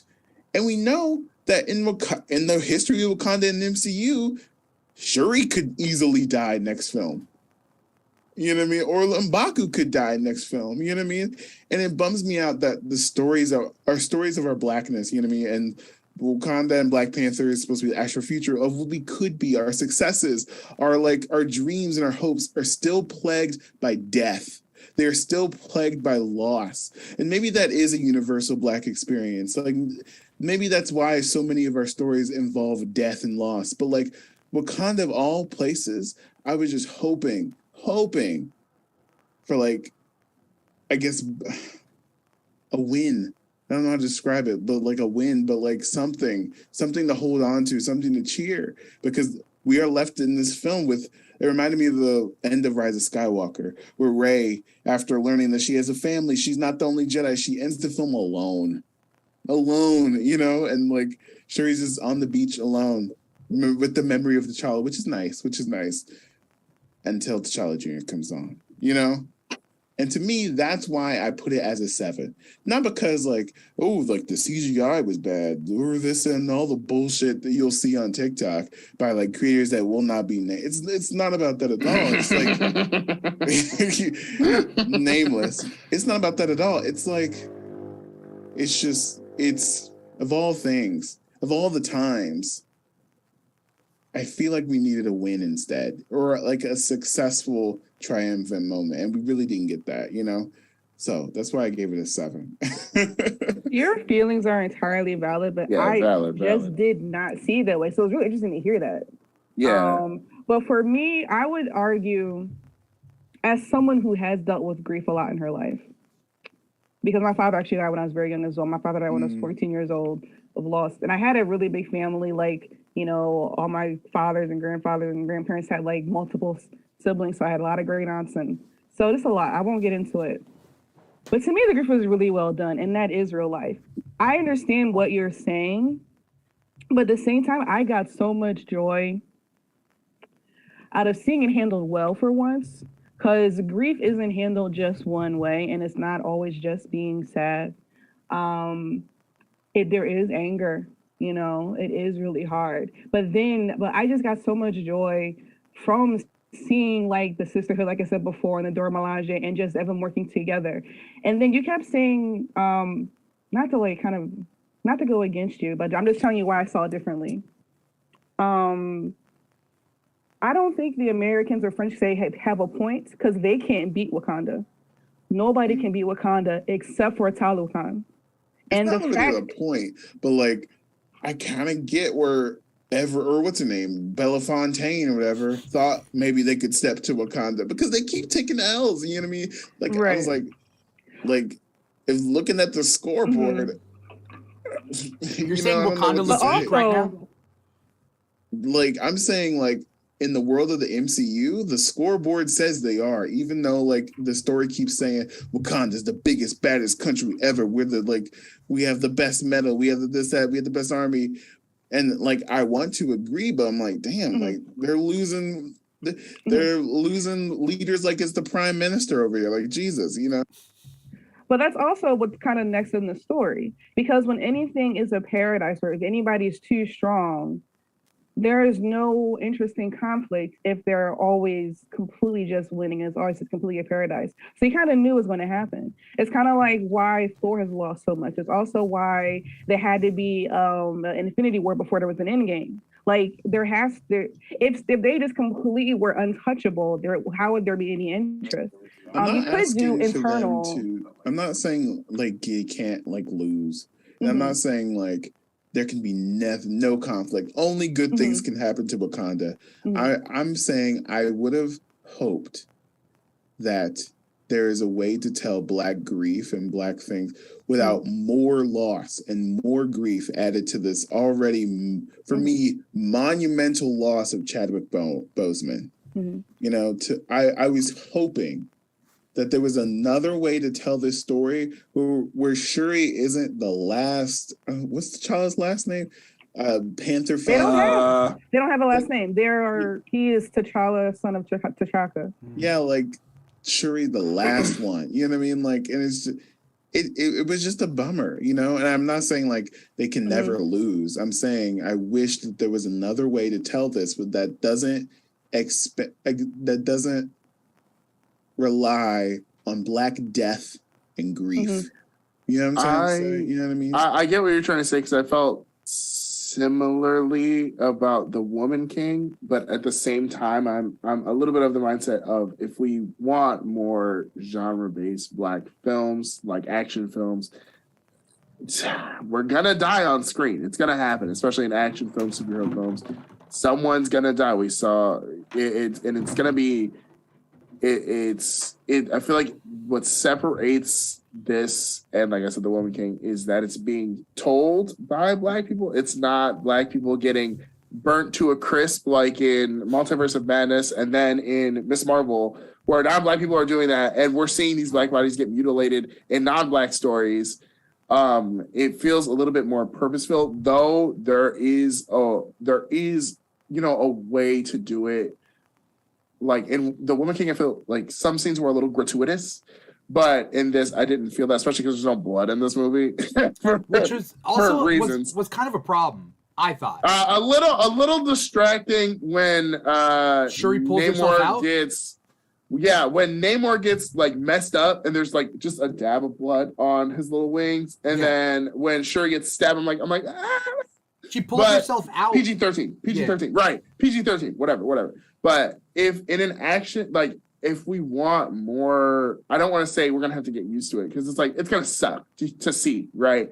But in terms of like this genre of superhero films, we're gonna see people get their ass whooped. We're gonna see people die. We're gonna see tragedy happen. And for this genre, I think the way the story did it was appropriate in a way. Your feelings are obviously valid because it's like damn, like they got flooded after losing their king like a year ago. Damn.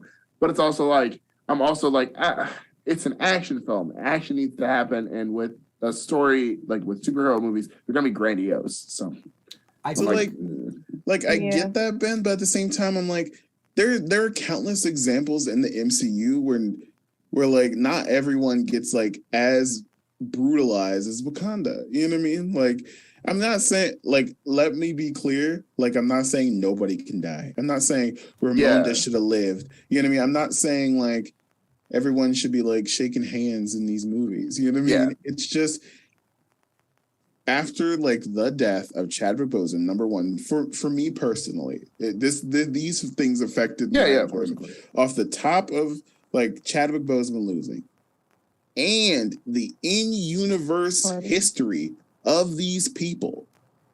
Number two, and then this movie, it was hard. It was difficult for me to watch, because I wanted to see more of Shuri, and I wanted to see more of Angela Bassett. You know what I mean? Like, it was just hard for me to enjoy myself in that setting. And that's why I gave it a 7. Yeah. Not that it's a terrible movie. Sense. It makes sense. It makes sense. Yeah, not that like Ryan Coogler did a terrible job. All the acting performances out of this park, it's just, man, like, I don't know if I enjoyed my time, No, I definitely understand what you're saying, because if I think about it this way, they always do this with the people who are so strong. It's like, well, who can beat them? Like if you go back to Thor and even all of Asgard, like no one really was their equal until all of Asgard was destroyed, and then Thanos killed half of the Asgardian people, and now they're like on the back of like Norway, like trying to just.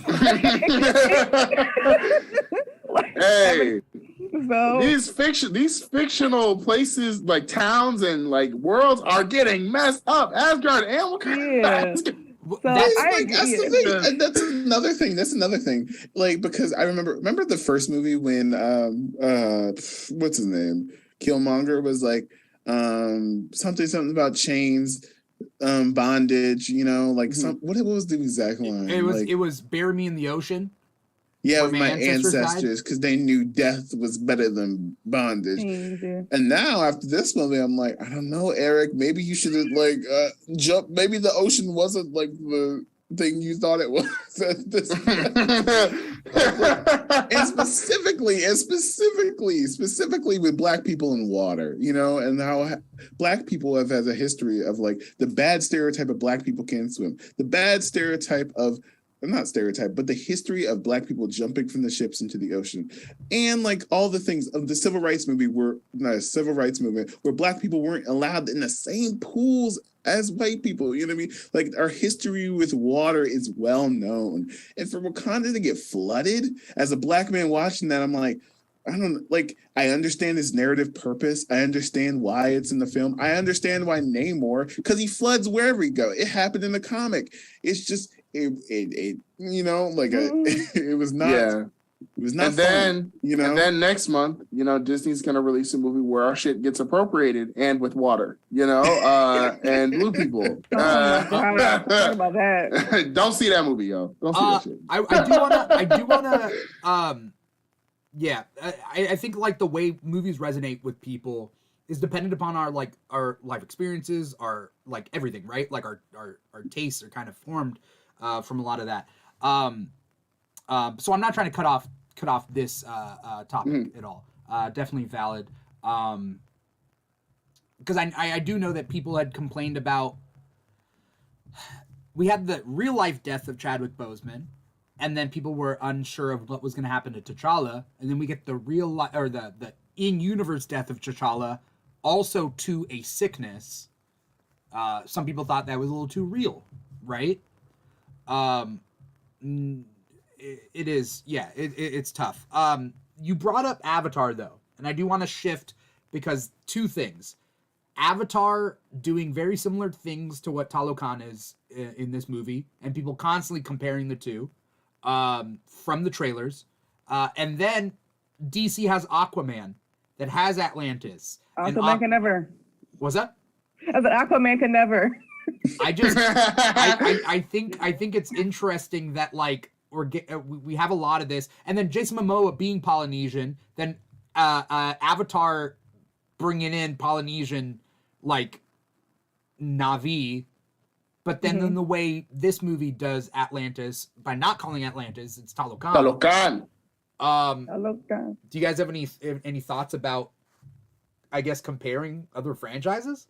My thoughts would be, it goes back to what I said before. It's the difference when you have culture directing culture. Because I could feel the realness and authenticity in Talokan. Whereas we all know, with The Way of Water, yes, they're taking things from a culture and giving nothing back. Because no one behind the screen, behind the camera, is of that culture. So they're taking his ideas. I might get in trouble. I might have to let No. So what you just said. It's whatever you're comfortable with. It's just sickening. It was what it is. It's sickening and also frightening that it's like praised and celebrated as this amazing thing. And this woman does so much for the poor colored people that, to help and raise and killing the ocean. And it's like, there's a difference between intention and impact. And certain people, you cannot tell them, I understand his intention, but the impact is X, Y, and Z. And this is what is being left out. And like you said, he's not actually giving back in the way that you're saying he is, because he's leaving everyone else who should be a part of this project out of it. So that's with that one. And then I don't know enough about Aquaman and who's behind the camera to speak about that confidently. It's great that we have Jason Momoa, but unless there are other people of color behind the camera, it's going to show. And then I actually was thinking that when I was watching it, I was like, ooh, Aquaman can never, because I remember Aquaman. I mean, it was a fun movie, but Atlantis was not like Talokan. Talokan was amazing. It was just great. And it was so precious, like the little kids and everything. It was so good. When I was watching Talokan and thinking about it afterwards, I thought of my high school production of Peter Pan. Not because of that, but because when a director, I loved my high school director. That's not the point. When the director does a showcasing some property or whatever, there's like a bare minimum way of showing things. For example, Justin Lin, I believe, is it Justin Lin? Is it who's the director? Yeah, I think so. That's the director of Aquaman. Justin Lin did Aquaman, and I feel like when he did above bare minimum, but like you're thinking Underwater Kingdom, you're gonna end up doing something like Little Mermaid, the animated one. Where it's just like it's a castle under the sea. You got mermaids, and that is that. And then it was James Wan. James Wan did Aquaman. Sorry. Oh, James Wan. Oh, okay. James Wan. And so you do kind of the bare minimum. It's like Underwater Kingdom. This is what I got. Boom. And then James Wan did a little bit step above it. There was like some cool lights and some cool whatever. But I feel like Ryan Coogler, when he was doing Talokan, put a lot of thought into what it was and how it's perceived in 3 dimensions. Like there's that marketplace that's kind of like a cylinder in a way. Every choice in this movie, costume wise, set design, was intentional, like with very specific intent. Just even calling Namor Akukukan, that's crazy. That was awesome. Like every choice. Deciding his name comes from the Spanish version of A Child with No Love. Yeah, I need other directors to step it up. Okay, I'm about to see Ant-Man and the Wasp be mid again, just with Jonathan Majors doing a great performance this time. I'm about to see that, and I'm gonna have in the back of my mind they could have done something really cool and cultural with the quantum realm, but they didn't. But we do have Talokan, which is absolutely nuts and gorgeous, and everything is beautiful, and everything has like cultural meaning, and ooh, lovely. I saw Justin raise his little finger though. I do have one note for Talokan. I do have one note. Okay. I thought it would. Okay. So speaking of Avatar and Aquaman, it bugged me in this movie when there were scenes where Namor is clearly like behind a green screen and he is like swimming and like, he's like talking. But then there were shots of people actually underwater and you could slightly tell they were holding their breath. Oh. You know what I mean? Like they're like 2 kids come up to Shuri in the suit and you could tell they're like, oh yeah. You know what I mean? But like Namor's like talking and conversating, like, "Hey, I'm the Namor," Yeah. But that bugged me. That was the only thing. I was like, "All right, come on, at least be consistent. At least either put everyone underwater or nobody." Put Yeah. him in green screen. They got trained. I watched a video on it. They did. Like Namora and Atuma, the actors, they had to learn how to hold their breath underwater for like a long period of time. And I think Atuma said he tapped out at like 2 minutes, 45 seconds. But that like Namora went for like 4 minutes, 5 minutes. But then they also said that like the record that they've seen for actors underwater, Kate Winslet in the new Avatar movie supposedly like kept her breath for like 6 minutes plus.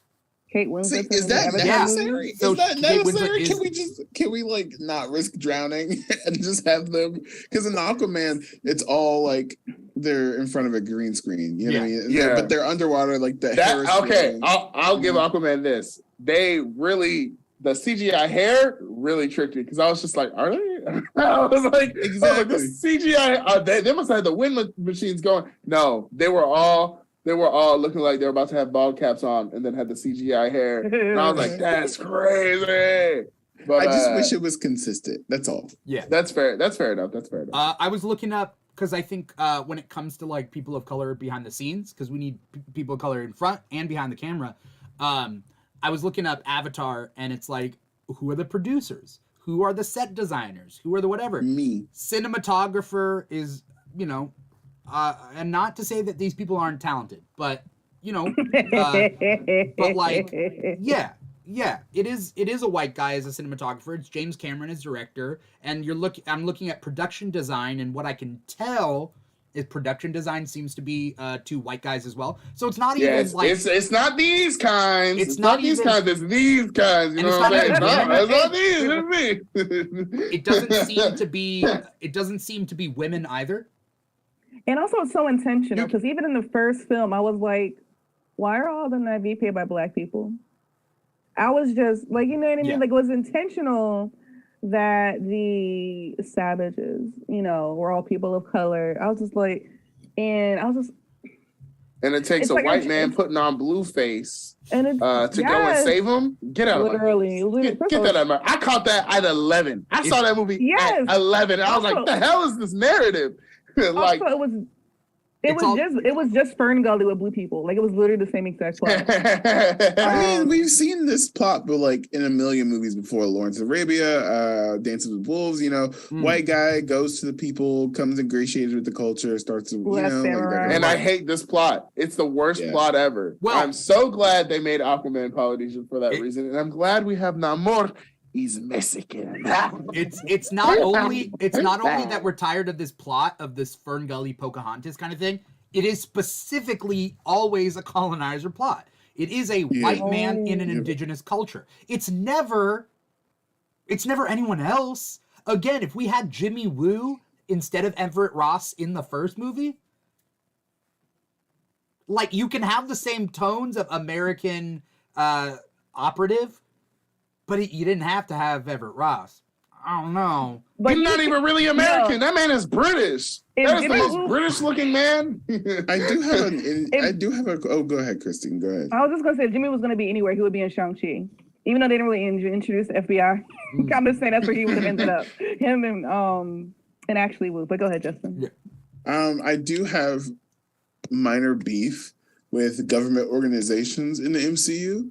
Because if S.H.I.E.L.D. were still around, Jimmy Woo and Everett Ross and Monica Rambeau would still be working at S.H.I.E.L.D. And it makes no sense that, like, Jimmy Woo is part of the FBI, but,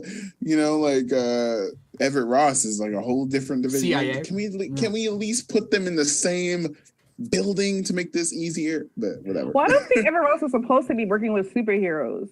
He was just doing international stuff.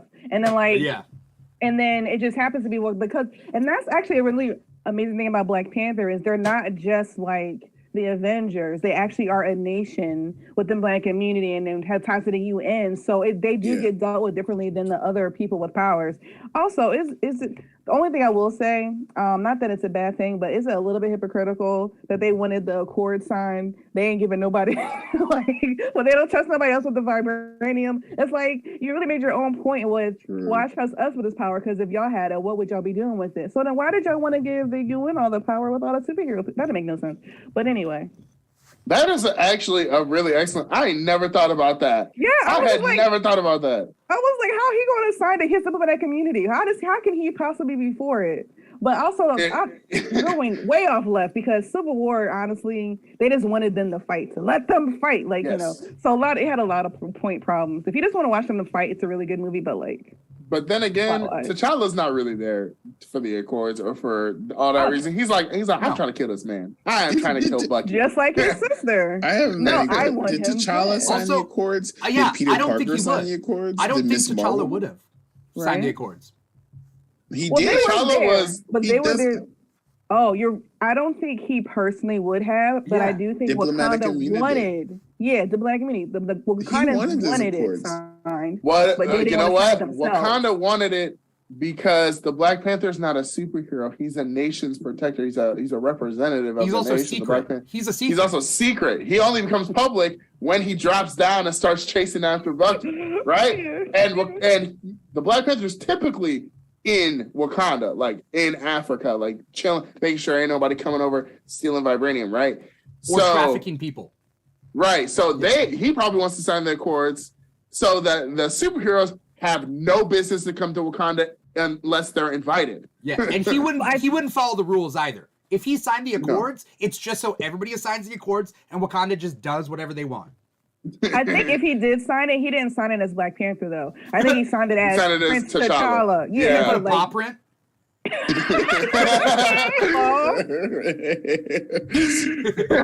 So we have 5 holes in this for the Wakanda nation. Just seeing that'd be so funny to see now Harrison Ford just like going through like who signed the Accords. Like, what are these 5 holes in this paper? Wait. That actually. There is an Indiana Jones reference in this movie, and I'm just like, now we have another doppelganger because we have Star Wars reference in Civil War. What are you talking about? What? Because we have Star Wars reference in Civil War, right? That's Harrison Ford. That's Samuel L. Jackson. We have Nick Fury, and now we have Ross is now Harrison Ford. But then we have Indiana Jones reference in this movie, so we have boom, boom. We have Harrison Ford. What's the Indiana Jones reference?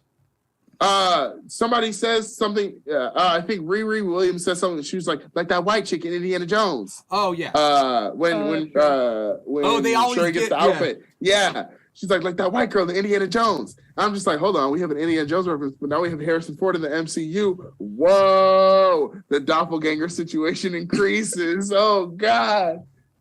So, People go wild. Everything People go wild. that exists here exists there. Yeah, but it's also, I'm sure there's an actor, Harrison Ford, and then there's Ross, who looks like Harrison Ford. It is what it now. He looks like Harrison Ford now. Yeah. He was not looking like Harrison Ford in Black Widow or Civil War or the Hulk. Or you look different. You get something done. Get some work done. Yeah. I feel like I'm the only person in the Sorry, I'm going back a little bit. No, it's all right. Keep going. I actually didn't mind Agent Ross. I get everything that you guys are saying, but I like him as an actor and like him as a person. So I was kind of like, yeah, Agent Ross is back. So like, for me, I was like happy to see him personally. I mean, in his little wife situation, like I thought that was funny and cute, but I can see why all of it was like maybe too much for a lot of people. Like I can get what you're saying, but me personally, like I enjoyed it because like I was happy to see him back. I was happy to actually see him be an ally, and not like because there were so many people saying that he turned like he's part of the problem because he was, he was going to turn the Wakandans in or something like that, and then he didn't. So I just enjoyed him still being kind of like an ally in the movie. Yeah, no, they could have. For me, in the first movie, I feel like he's necessary. In this movie, I feel like you could have. He has like 6 or 7 scenes. You can cut 4. Like he doesn't need to be here that much. He really needs an intro scene talking to Ramonda about the stuff and getting arrested, getting rescued. That's all he needs. Like, because that line, Okoye has a colonizer in chains. I've seen it all. Yeah, that's the say. One thing I realized they had some good lines, but nobody was dropping lines in this movie like Killmonger was in the first movie. Killmonger was an anime villain. Killmonger had one line. Killmonger, Thanos had one-liners for days. I want to throw Hela in there, but she was more like camp than them. So she was a little bit. Her lines were a little bit more like they served. They weren't like anime villains. Her lines served. She was eating, But Killmonger has some really great lines, but it was just like it's the anime villain shit. This is Michael B. Jordan tapping into the Vegeta role. Oh my god! I'm surprised they kept him dead. Honestly. I'm not. Because his death felt final. Shuri had the same injury as Eric. But he chose not to come back though. Yeah, I don't think it would go against his wishes. Like I would have put that's because he wasn't the main character. He wasn't the main character. He not gonna survive a death-defying injury. He's not the main character. He's the villain. He was the villain. Mm-hmm. He gets stabbed. He's done. Even if he was saved, though, like what would he would literally just be in jail. He doesn't have a nation that he has to protect like Namor. He just leave him in jail. Wakabi's in jail. Also, Justin. We didn't even see him. Also, Justin, the blue plant, since it was enriched for longer and is sedimented, I'm assuming that's where that comes from. Is how they evolved. It had different properties than the purple than the heart-shaped herb, than the purple heart-shaped herb. Ooh. It had different properties. So if you notice the Talokans, they have an enhanced healing factor. They can survive like those kind of injuries. They literally evolved as a people, like grew gills, have blue skin in the oxygen. So Shuri taking that and combining and making a derivative of the heart-shaped herb would give her the properties of the heart-shaped herb, but also properties of the blue. So she can heal. She has a healing factor. So she probably has an accelerated healing factor similar to the I don't know what to call it. I don't know what they're called. The Talokanans. But Talokan is the capital. That's the thing. Yeah. No, it was Talokan, capital city. It was the capital city of Talokan. Wait, so is Talokan the capital city, or was that the capital city of Talokan? I think it was Talokan, big text, capital city, bottom text. So I think the bottom text was telling us, like, you know how like in the other movies it'll be like France, and then it'll say like in small text the city name. I think that's what it was doing. Yeah. So it's just, I think it's just Talokan big, and then we were showing the capital city because he's like, this is my domain. Like he was like showing her everything, and then he was like, I recreated the sun in Talokan. That was also cool. That was cool. Like they have an artificial sun. That's cool. That was cool. That was tight. Yeah. Damn, this movie was good as hell. Okay, so like I feel like as we're wrapping this up. What's that? Go ahead. I do have questions that this movie has raised for me. Okay. Okay, well, let me just throw out something before the questions. But yes. Just that, like, this seemed like what's called like a backdoor pilot in like TV, like to do a spinoff. I feel like this didn't answer all the questions that we have about Namor because they were like, we're just gonna give him his own thing, and we'll show this, but the nitty gritty we can do in a spinoff, right? Anyway, That's just what I noticed. Justin? I always have like every MCU project that's come out like in phase 4, I'm always like, okay, who got dusted and who didn't get dusted? Yeah. Did Namor not get dusted? Did any of the Talokans not get dusted? Did they not respect how Wakanda was the site for Infinity War? And how they stood against Thanos and aliens? Did they not respect? How the hell did Wakanda do all that stuff in Infinity War and in Endgame and not have any allies? You're telling me Valkyrie and Shuri never exchanged numbers after that? They didn't talk to each other. They didn't do anything? Like, damn, it kind of hurt a little bit. That I feel like is an MCU plot hole that they've done consistently so they can keep these stories going. Yeah. Because why did nobody keep in touch with Wanda? Why was she so alone in her little sedan that literally she was hanging out with Hawkeye? And you know what I mean? Like nobody. That's because they were coworkers. That was clear. Yeah. Honestly, they touched on the politics during the snap and post snap during Falcon and Winter Soldier, and that has been it. That has been it. Because that command center are always talking to each other. Because Shang-Chi and Xiaoling, they ain't talking nothing about no snap. They brought up Thanos once, I think. That was it. The Eternals, did the Eternals get snapped? Like, did they? Are the Eternals even like able to get snapped? I don't think they would be. It wasn't humans. It was, remember, Thanos snapped half of the universe. Half of the living. I don't buy that, by the way. I don't buy that. Are they androids? Well, like, are they technically? Oh. Vision didn't get snapped. Vision was already dead. No, Vision was already dead. Dead. Vision had the stone taken out of his head. Vision died. like respectfully. And then Thanos was like, nah, reverse that shit. Brought him back to life just to kill him again. And then Wanda had to kill him again. She had to kill fake Vision. And then we got zombie Vision, white Vision, and then Republican Vision. I call white Vision.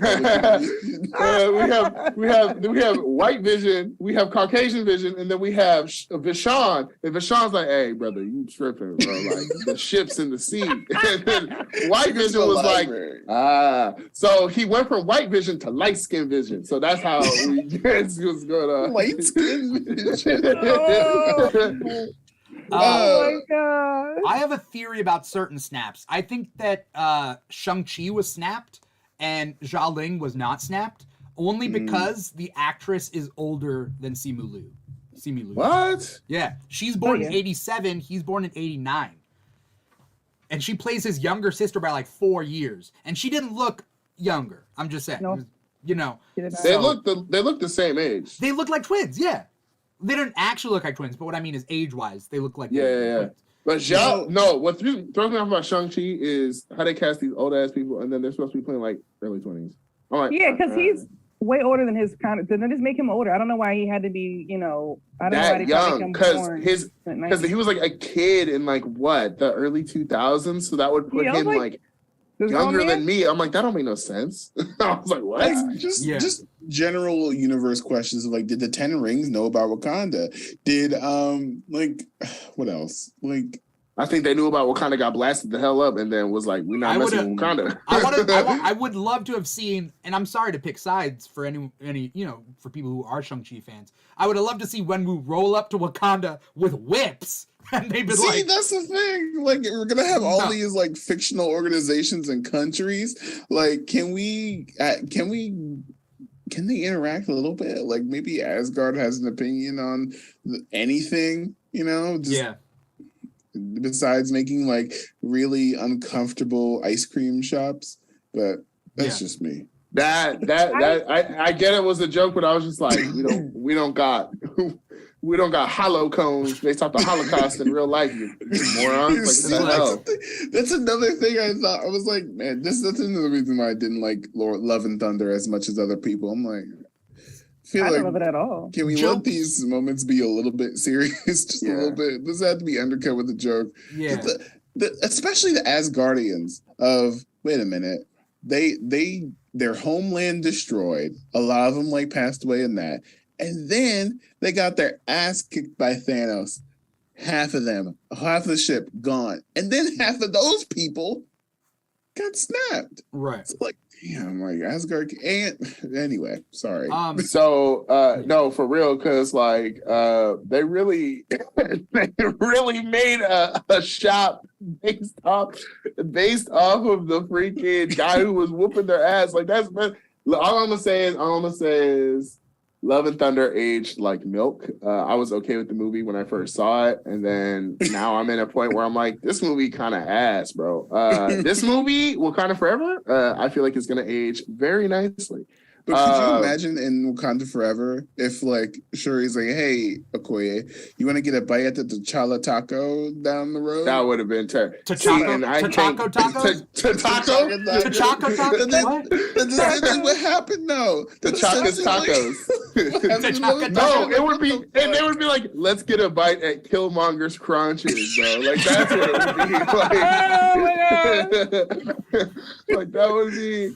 Like, no. What do they eat in Talokan? Like, what the hell do they be eating? I think it's kelp. I think it's kelp and stuff. Maybe fish. Yeah. Are they vegetarians? I like how M'Baku was coming through talking, just eating a carrot. It's like, how you make a carrot cold? This man made a carrot look cold. Yeah, that's my guy. I love M'Baku. Dude, I love his so good. His attitude, like his soul just irreverence the whole time. It was hilarious. It was great. It played off really well. Yeah. I'm just saying, we didn't touch on this enough. This cast, fine as hell. Oh, my Lord. Okay, we didn't talk about Lupita Nyong'o looking. Oh, we did not talk about Nakia. Oh, hey. What? Hey. When she did that little dive in the thing, I was like. chill. I was like. Dude, she obliterated two Talokan. Like. Yeah, she said, the fuck out of my face, I'm getting my girl. and then Namor was like, okay, I see. I'm gonna kill your queen. I don't care.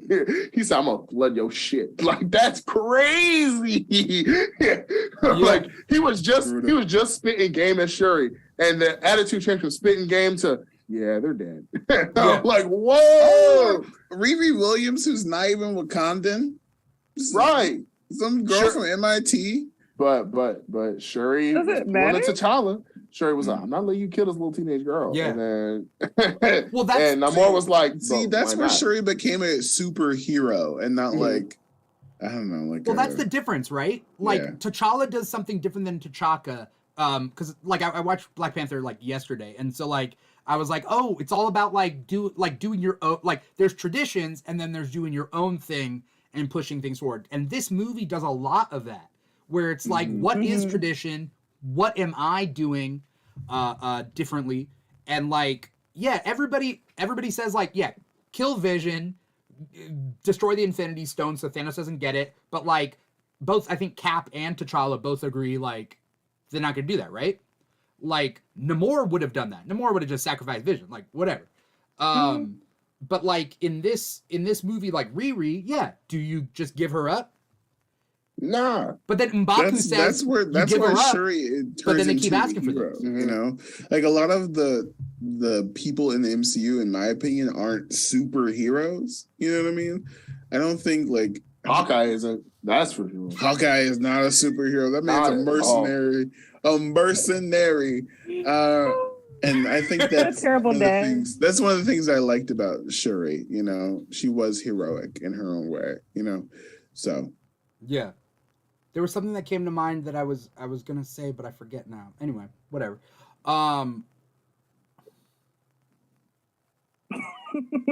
We hit our 2 hours. We're like, we're good. We're yeah, going we did. We did it. Yeah. We went over. You get extra content, Demetrius. I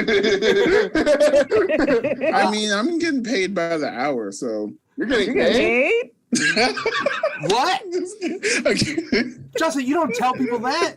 Our contracts are contracts. No one's. Damn, I'm looking right now. I'm reading the little Zoom fill out form. It said if you have X amount of followers, you get paid. Damn, that's crazy. Oh, girl, that's how it is. Mr. Freddie's Okay. roommate stealing from small creators again.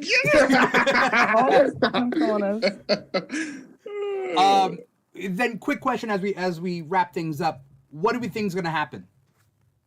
We're like, Next? I think we're getting a Wakanda TV show, right? Like a Disney thing. As far as I know they didn't cancel it. I don't know. I know what's next.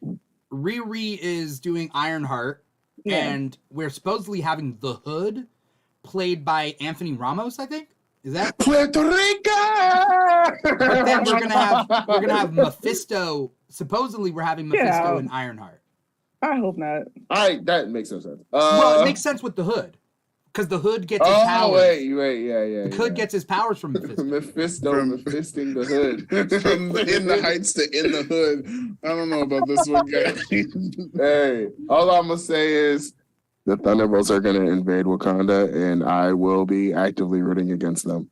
And watch as the Thunderbolts have to murder M'Baku for no good reason. They gonna I think the Thunderbolts are gonna lose. I think the Thunderbolts are gonna lose. Dude, the Thunderbolts are like almost like normal people. They're just mercenaries. They're super soldiers, and that's it. That movie's gonna kill off Bucky. Sorry to all the Bucky fans. I was gonna be like, what did I tell you? Shink and kill Bucky. Red Guardian's dying. So I do have one hope for the Thunderbolts movie, is because U.S. Agent and Red Guardian are the same team. Yeah. And I just want, because I was hoping for in the Black Widow, when Taskmaster, who has the same powers, who downloaded Captain America's powers.jpg, I was like, oh, Red Guardian's gonna kick Taskmaster's ass because he beat Captain America. But I don't think that's gonna happen, because he's gonna have to face U.S. Agent. When are we gonna get? Well, Red Guardian, he was talking about how he kept talking about how he faced Captain America, but it was in the 80s when Steve was still in the ice. Yeah. So I have a theory about that. They kept pointing that out. So somebody, like in the comics, I know it was Bucky parading around as Captain America, but it was to help train the people in the Red Room. So I do think there is a fake Captain America, or somebody was doing something, and we're hopefully going to find out who that was. I do have one theory about this specific thing. I don't think Red Guardian was lying, because when Steve went back in time, everyone was like, I big a thing on TikTok was like, Steve would never just do nothing and let like all this shit happen. What if he was slightly active, just a little bit active? That's what I think. And Red Guardian actually faced off against Steve Rogers' Captain America, because he was already in that time. No one believed him because everyone thought Captain America was nice. Yeah, and I think that'd be really cool. I think that'd be cool. Because he says, he's like, did Cap mention me? Like, I don't think he was lying. No, I don't think he was lying. I think he thought it was the truth. I think he's just wrong. I think it was somebody fake, because I don't think it was Steve Rogers. It could have been Bucky. Because it could have been Bucky, but I don't think it was Steve Rogers, because I almost called this man something else. Chris Evans? Chris Evans. Yeah, no, I know. There's so many times in MCU, okay? And Chris's too, right? So many Chris's too. Yeah. But because he's never coming back, how would they ever show that? You know what I mean? So I feel like either it was just put in and not I think he's coming back. Or definitely. You think he's coming back? I think we will see Cap and Tony, at least a version of them, eventually. We're gonna get Joe Biden in a motion capture suit. No, Yeah, I don't I think think we'll ever get Chris Evans though. If we do see it, I think it'll be like on What If. Like, I think you know. the man's still ripped. You know, like I think. So he can. when- I think he. Yeah, I think He is Secret capable. Wars. Like I think it's just a one day in the next like decade we will see him back. That's my guess. It's just a All I theory. know is anxiety. I don't think so. Steve Rogers is an ally because he did not out Wakanda when he went back in time. He kept that shit hushed. Like they thought Wakanda was just farmland. I don't know. I could call him an ally because I mean, was MLK still assassinated? That's why he could have did. Well, Other than not out Wakanda. So I have Like a you theory. went back to segregation. Willfully. I'm with See, you that's why I think he was 100%, elected. Christine. I'm with you 100%. Like there's a lot of atrocities, right? That like why didn't he stop? I would like to think because it's a timeline. I think it's a closed loop. Because he was always in the past to begin with. Right. Because there's nothing that says that's not true. So there's I think it's more like, well, Martin Luther King could have died, Coretta could have died, and then he's just like he's stopping all these assassinations, and he can't stop what actually ended up happening. You know what I mean? Like it would have been worse, is what I'm trying to say. Right. So what we have is what his interference has gotten us to, but Yes. it would have been worse for him. That's what I think of like closed loop time travel. That would make sense, but also I don't give the MCU writers that much credit. No, that's the well. So. They disagree on how time travel and alternate universe works, and it makes no sense. Like Loki stuff makes no sense the way they tackled that. Like the Loki splint, like alternate timeline stuff makes no sense. No, it really makes no sense. The What are you dream. talking about? I get the timelines. I don't get the I mean, I understand what you're trying to say. The dream thing was stupid. The dream thing in the dream MOM. thing? Everything you dream is a different in another universe. That's ridiculous. It's like nobody can have just a normal dream. No, Dreams are you can inherently see you tied guys to are messed multiverse. up. You guys are messed up. See, No, I messed Loki up? sucks. Loki made perfect sense. Loki did not. We I don't will need to push get back. into it. We're I gonna don't want to get into it. I don't need to get into Loki. Loki, if you look at my letterbox, BT Artist 98. You know I got my username. Look at at my Loki letterbox. stuff. Look at where Loki is at on my MCU ranking list. Look at where Loki is at on my is MCU at ranking. the bottom, hopefully, because Loki was trash. I Bottom. understood It is the the last. Are you kidding me? Why are you calling Loki the worst when Ant-Man and the Wasp is right there? No, Ant-Man and the Bro, Wasp stop playing. did not feel like Are a you chore serious? to watch. Yeah. It just was boring. It was just boring. It wasn't boring for 6 hours. It was boring for 2 and some change.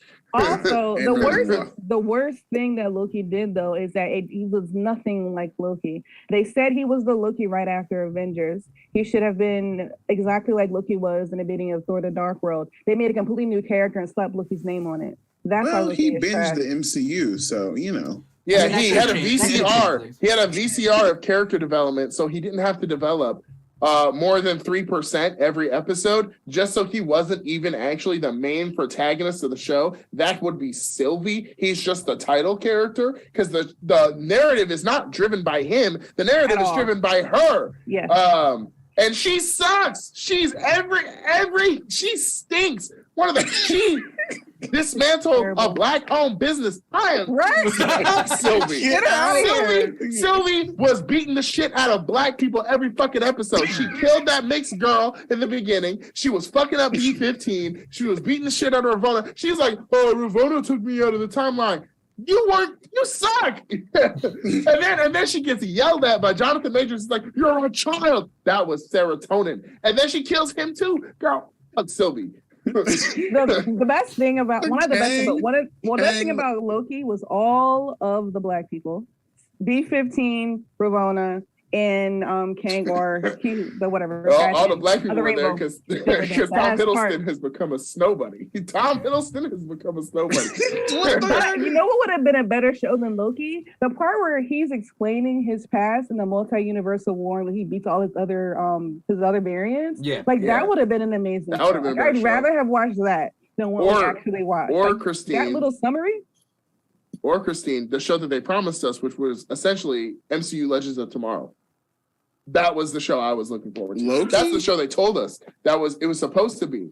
It was literally they were like they showed us concept art of different like time periods that they were going to visit to. They did none of that. Man, I don't want to talk about the show no more. Yeah, all right. So does anyone have any final thoughts as we close this up? Right? Can I say something crazy? Oh, you haven't been? Oh no, this has been pretty tame. All right. Ryan Coogler put his dick in this movie. This movie was so fucking good. That's all I got. Whoa, I'm done. What the fuck? You weren't gonna say like his whole gussy? No, he said, boom, this movie was so good. he slapped his dick on the table and was like, I'm about to shit on all these Phase 4 projects, bro. And he did that. Christine's disappearing. Sorry. I love the Grogu blanket, by the way. That's great. I love that. You needed to bring out something innocent after the treachery I just spewed. I just need to like. You needed protection. I'm sorry. But yeah, this movie was really good. Everyone else? I love this movie. I just think certain like there was the big smudge is my Everett Ross stuff. And Valentina, like they weren't funny either. Like, okay, who would have thought that like the sequel to Black Panther would have like 20 minutes of the movie be two white divorcees? Like, like who? What? Who is this for? Because It's for me. It's for fans of Seinfeld and fans of British Office. Because I actually, like I said, I think you were off camera when I said this. I didn't mind the Everett Ross storyline. I actually like him, and I like the actor, Julia Louis-Dreyfus. So to me, it was like, it didn't seem like it took, there was just so much. Yes, we could have got more of the Dora Milaje, but honestly, just from like my first reaction from when I watched it, I was just so indescribably happy. I mean, I was crushed and sad, and I sobbed the whole way through. But at the same time, I felt like I laughed, I cried, I was broken and like put back together. Just seeing this level of Black excellence on the screen just like did something for me after the year we had in fandom with all the haters because of Reva and Star Wars, because of the Black Elves and Rings and all the Rings of Power, and then how everyone was hating on Ms. Marvel. Like just being able to see this on screen and seeing how well done it was, like that is just amazing. And like I said, I was like, even though Justin's opinion, like I'm definitely not down to you. Your opinion was completely valid about, seeing so much. But like to me, I was just as indescribably happy like the whole day after, like, and even today, because I just saw it yesterday, just that it exists. And it like gives me hope that we will be getting more of this level of Black excellence on screen. Like this is just the beginning. It doesn't have to stay this way. To your point, it doesn't always have to have all that depth. Yeah. Like now that this is it and they can see how successful it is, it wasn't a one-time thing. It wasn't just the first movie. We are putting it down. We are here. We are out here. We're 330 million. Yeah. The opening weekend, 330 million. Black Adam hasn't even made that yet completely. And it's been up for 3 Black weeks. Adam was trash, but that's another podcast. So to me, like, it's more than just the story, even though I love it. I didn't have any major problems with it. Maybe I'll pick it apart more. I'm going to see it 2 more times. But just the experience, and just like I said, just seeing like my sisters on screen, like I could have been in the movie somewhere, like, you know what I mean? Like, and like you can't see people like me everywhere. So that was just amazing for me. I'm with you. I'm with you here. My disappointment isn't even it's not with this, but I'm just thinking in a broader sense. How come it has to be the Black director that's making things better for everybody? How like we got James Cameron over here not doing anything. Like why does it have to be people of color helping people of color and then the white directors doing like all white casts, all white crew, like all that stuff? Like Ryan Coogler is doing like 200%, right? Like he doesn't have to do all that, but he's doing it because other people aren't. And then it's disappointing. And you know what? God bless him for it. God bless him for it. Fuck James Cameron. Currently, I like Terminator 1 and 2. You gotta put an asterisk on It was the 80s. He gets a pass for that. But yeah. Terminator 1, Terminator 2 especially. Yeah, he was kind of, but I just see it time and time again. I made the joke about Insecure earlier, but like Insecure, like Insecure is an amazing show, right? And like, why am I, Issa Rae, again, doing 200%, right? Mm-hmm. Like, Abbott Elementary, doing too. her part and more. Abbott Elementary. Mm-hmm. Yeah, the real solution is to put Quinta in the MCU. I'm just kidding. Sorry, can you imagine her as Black Panther? Actually, could you imagine what if the next episode of Abbott Elementary, like Janine is like teaching, and then half the class gets dusted, and you realize Abbott Elementary is in the MCU?